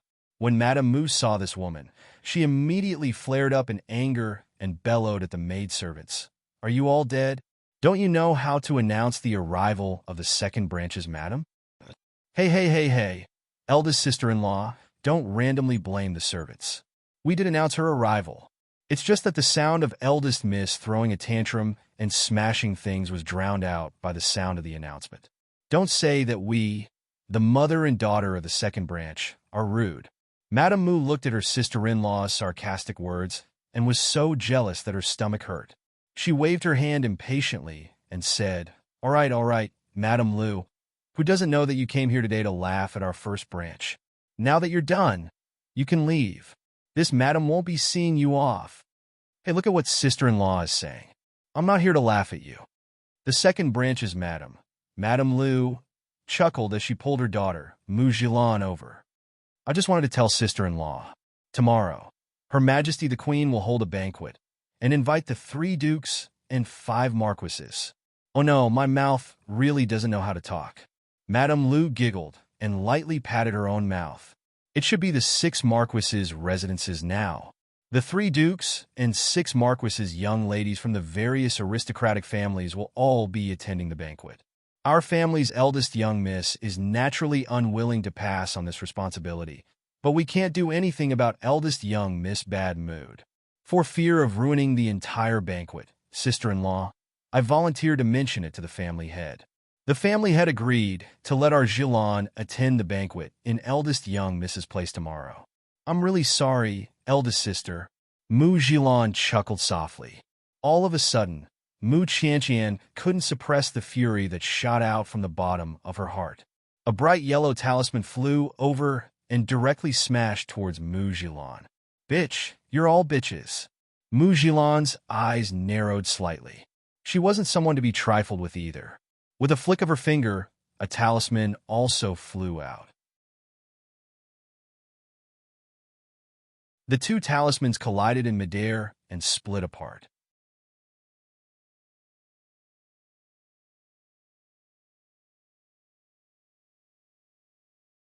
Chapter 556. Arbor didn't know what kind of ruckus the entire Mo Kingdom capital was in right now. She slept soundly until the sun was high in the sky. When she opened her eyes, she discovered that it was almost noon. The Crown Prince was grinning as he propped up his chin and sat by the bed, gazing at her. When their eyes met, Arbor immediately shrunk her head into the brocade quilt wrapped in a cocoon. What was going on? That guy's slightly raised phoenix eyes looked very alluring. Once she accidentally touched them, she felt like her heart skipped a beat. It was very baffling. She shrunk into the quilt and calmly reached out to check her pulse. It was quite normal. Her body was very healthy. Suddenly, the quilt was lifted into the air. The little fellow, who was wrapped in the quilt, hastily poked her head out. "What are you doing? Get up, change clothes, and eat something. We still have to rush back to your maternal home. If we don't leave now, we won't even make it for lunch. In any case, we have to go back and have a reunion dinner." Reunion dinner again, that the little fellow unhappily pursed her lips. "Don't you have to go to the southern study to handle matters today? It's done." The Crown Prince beamed as he took out a clean and moist handkerchief to wipe the little fellow's face. "How efficient am I? If we finish things early, we can stay at your maternal home for a whole day today." Xiao Yao, who was holding clothes at the side, pursed her lips and smiled. "I'll do it myself. I'll do it myself." Arbor reached out to take the clothes, but the Crown Prince avoided her hand and insisted on letting her wear them. Today, she changed into a light yellow robe with large sleeves, embellishing the little one with pink and tender skin. She then draped an extremely rare moon-white ice mink overcoat over it. The furry collar framed her ordinary little face until it was moist and rosy. After Xiao Yao finished braiding her hair and pasting on the beaded flowers, the little fellow sat in front of the dressing mirror and took out some medicinal powder to rub on her face. The Crown Prince raised a brow and looked at her with a grin. This little thing was finally willing to reveal its true appearance. As our dear Xiao Mu fiddled with her small face, she was still unconvinced. "Let me ask you, how did you, Duan Yu, and Situ Yi recognize me at a glance?" Mo Lien said with a smile. "Duan Yu and Situ Yi, those two fellows definitely got it right by chance. Of course it's because of you," Prince said as he walked behind her. "Jojo's every frown and smile is engraved in the depths of my heart. Even if I'm blindfolded, I can still see." Mo Lien was stunned. She paused for a moment before saying, "I recognized you." The little fellow turned her head to look at him. That little face, without any makeup, overlapped with the one in his memory. No, she was even more beautiful than he had imagined her to be when she grew up. Xiao Yao also widened her eyes and said excitedly, "Little miss, you've become prettier." "That's right. That's why I said, how could such a beautiful and adorable young lady be so ordinary when she grew up? I didn't dare to say anything these past 2 days." She was afraid of touching on Mrs. Sore Spot. She originally thought that a good-looking young lady would become ordinary when she grew up. That Arbor looked at her speechlessly. The Crown Prince couldn't help but laugh, and he reached out to lead the little girl to his side. "Let's go. We'll take a carriage over." "All right, you might not know yet. Your father has been conferred the title of Marquis of Jiyuan.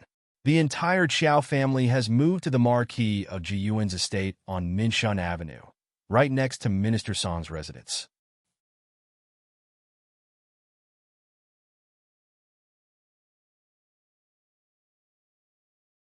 Chapter 557. Needless to say, those who lived on Minshan Avenue were definitely influential families. The Marquis' estate's neighbors were probably all high officials of the court, so the entire estate's class was immediately raised by quite a bit. The Crown Prince's carriage left the Eastern Palace and unimpeded through the northernmost Huabei Gate. After passing through Anshuan Avenue, which was located in the central axis, they would arrive at Minshan Avenue after turning a corner. It could be seen that Minshan Avenue's location was extremely good. The carriages of high officials and nobles came and went, and very few commoners dared to set up stalls and cause trouble here. The crown prince was traveling in a low-key manner this time and didn't bring many people with him. There were only 20 royal guardsmen escorted by Hetion. Hetion had already been promoted from a lowly centurion to the deputy commander of the royal guard as an exception. Of course, this was also due to the crown prince's trust.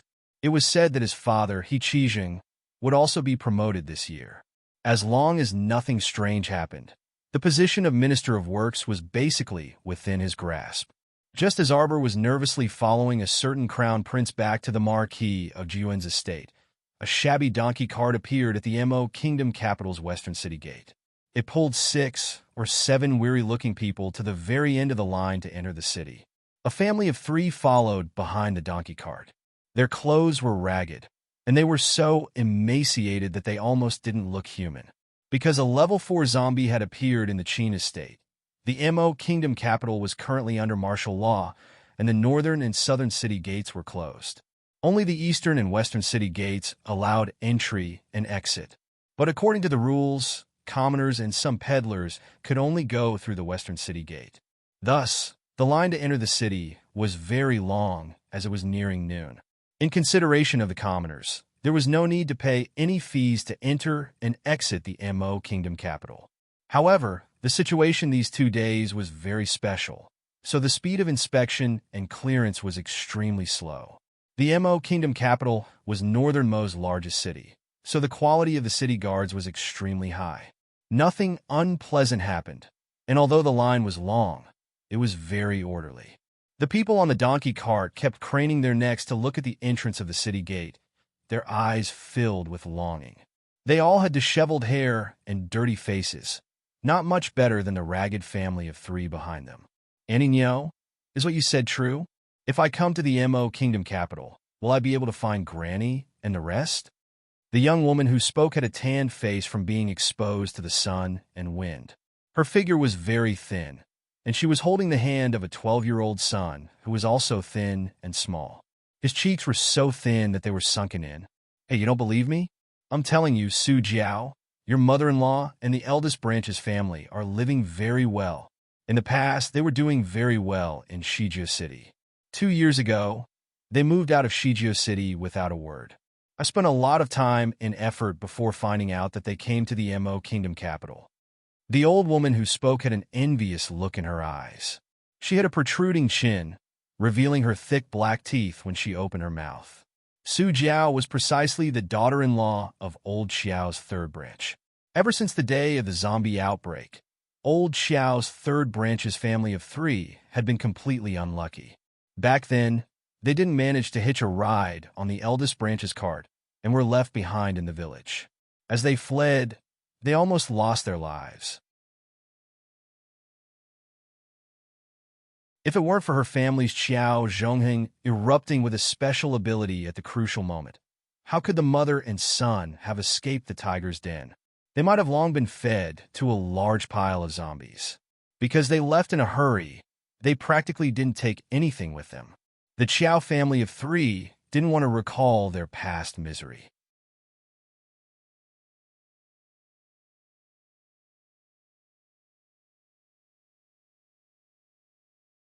Chapter 558. Seated on the lazy donkey cart were Granny Nyo and her family from the Wei family village. Many of their large family of more than a dozen people had died in the past few years, and only 7 people, including Granny Nyo, were left. The lazy donkey had also lost a lot of weight, so it was impossible for it to pull 7 people on a long journey. It cursed and fought the entire way, desperately rushing to the Mo Kingdom capital. Speaking of the Qiao family, Granny Nyo had a belly full of anger. Back in Shijiao City, Granny Nyo's family insisted that Xiao Wenwan killed their 3rd son and frequently came to collect debts. In the beginning, the Qiao family would still give them some food and cloth. But after a long time, even Xiao Zhongbong, who had the best temper in the Qiao family, became annoyed with them and instructed the city lord to guard strictly. As long as their family appeared, they would be immediately chased far away.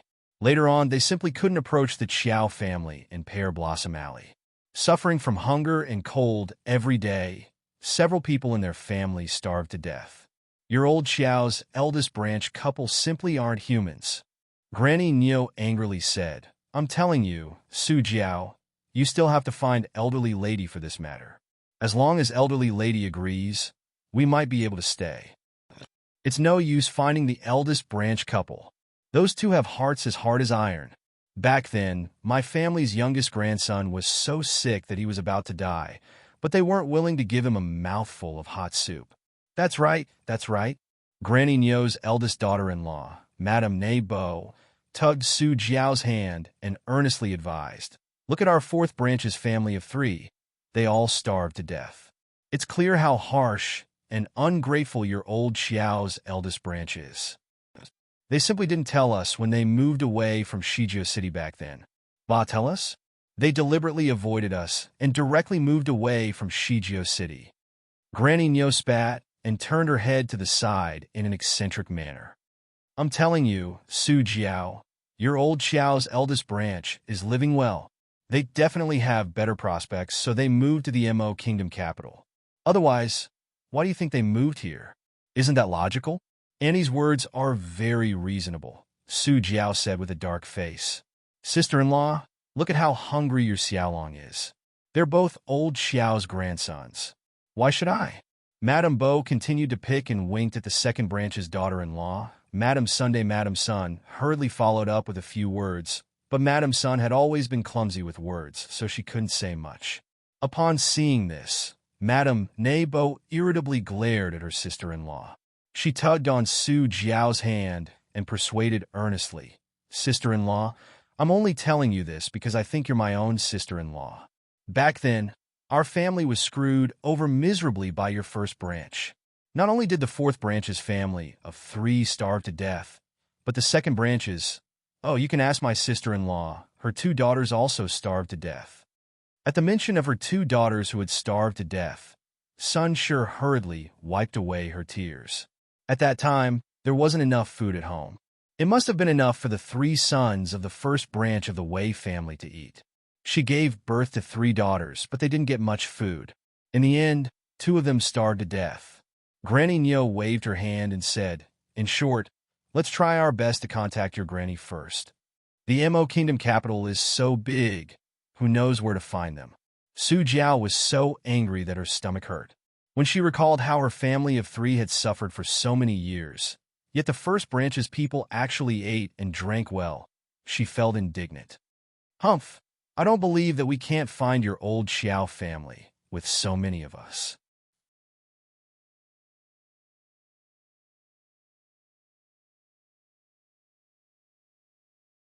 Chapter 559. Not to mention how Su Jiao's party had persistently searched for the Qiao family's whereabouts after entering the city with evil intentions. The Crown Prince's carriage had already entered Minshan Avenue. When they were a dozen meters away from the Marquis of Jiyuan's estate, they saw a bunch of half-grown brats crowding around a corner, kicking and punching something. Young master, is it about time? This punk actually dared to speak rudely to young master. He deserves to be beaten to death. Continue beating. A small boy's clear and crisp voice rang out as he harumphed. He actually dares to scold me time and time again? Beat him to death for me. Xiao's son, I heard that this guy seems to be the youngest son of Taichung Temple's deputy minister. If we beat him to death, will something happen? What can happen? I have big brother here. The small boy raised his head and harumphed with his hands on his hips. Let's see if he still dares to oppose me in the academy in the future. I'll beat whoever I want to beat. Beat him. Use more strength. Did you not eat? Ah, that's right. We could beat him without fail in the past, let alone now. Now, your dad has been conferred the title of Marquis of Jiyuan by the great king. You're the only son of a marquis. Who dares to provoke you? Gao Fong, what are you wasting your breath for? Hurry and use more strength. I'm telling you, if you can't cripple him today, don't even think about having an easy time. Young master, can we do it if he's crippled? Why can't we do it? My big brother will take care of everything. Beat him as much as you want. Beat him ruthlessly. The small boy directed his lackeys to beat and kick the boy who had curled up into a ball in the circle. All right, young master, rest and watch this one exert his strength. Arbor was still in the carriage when he clenched his small fist tightly. The Crown Prince coughed and was just about to say something when he was abruptly glared at by the little one's clear and cold eyes. His heart instantly thumped, and he inwardly cursed. The big brother he's talking about is you. Arbor's lips curled slightly as he asked coldly, Jojo, listen to me. Prince cursed his brother-in-law in his heart. Xiao's son is still young. Let's teach him slowly. Arbor didn't want to pay any more attention to him. He lifted the curtain with a swish, and before the carriage came to a stop, he jumped down, frightening the coachman. What are you doing? Why aren't you stopping yet? Xiao Mu shouted angrily. The 7 or 8 youths who were beating up the other youths simultaneously stopped and turned around to look. When they saw the young lady in front of them looking at them with her cold eyes, they couldn't help but shiver slightly. Intimidated by her terrifying aura, they all huddled together. Arbor's gaze fell on a 7 or 8-year-old boy in the front row. Draped in a thick deer fur cloak and wearing a brocade robe embroidered with golden thread, the little boy had red lips, white teeth, and bright eyes. His little face was red from the cold wind, and he was very cute. Looking at the lively little person in front of him, Arbor's cold eyes loosened a bit. Who are you? Why are you poking your nose into my business? The little boy looked at Arbor with an inexplicable fear in his heart.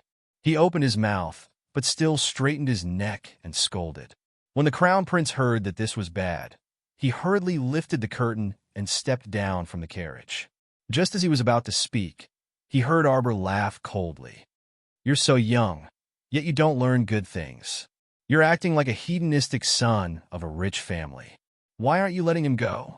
She shouted angrily, and the servant who was pressing down the little boy with a bruised nose and swollen face was so shocked that he retracted his hand and subconsciously trembled.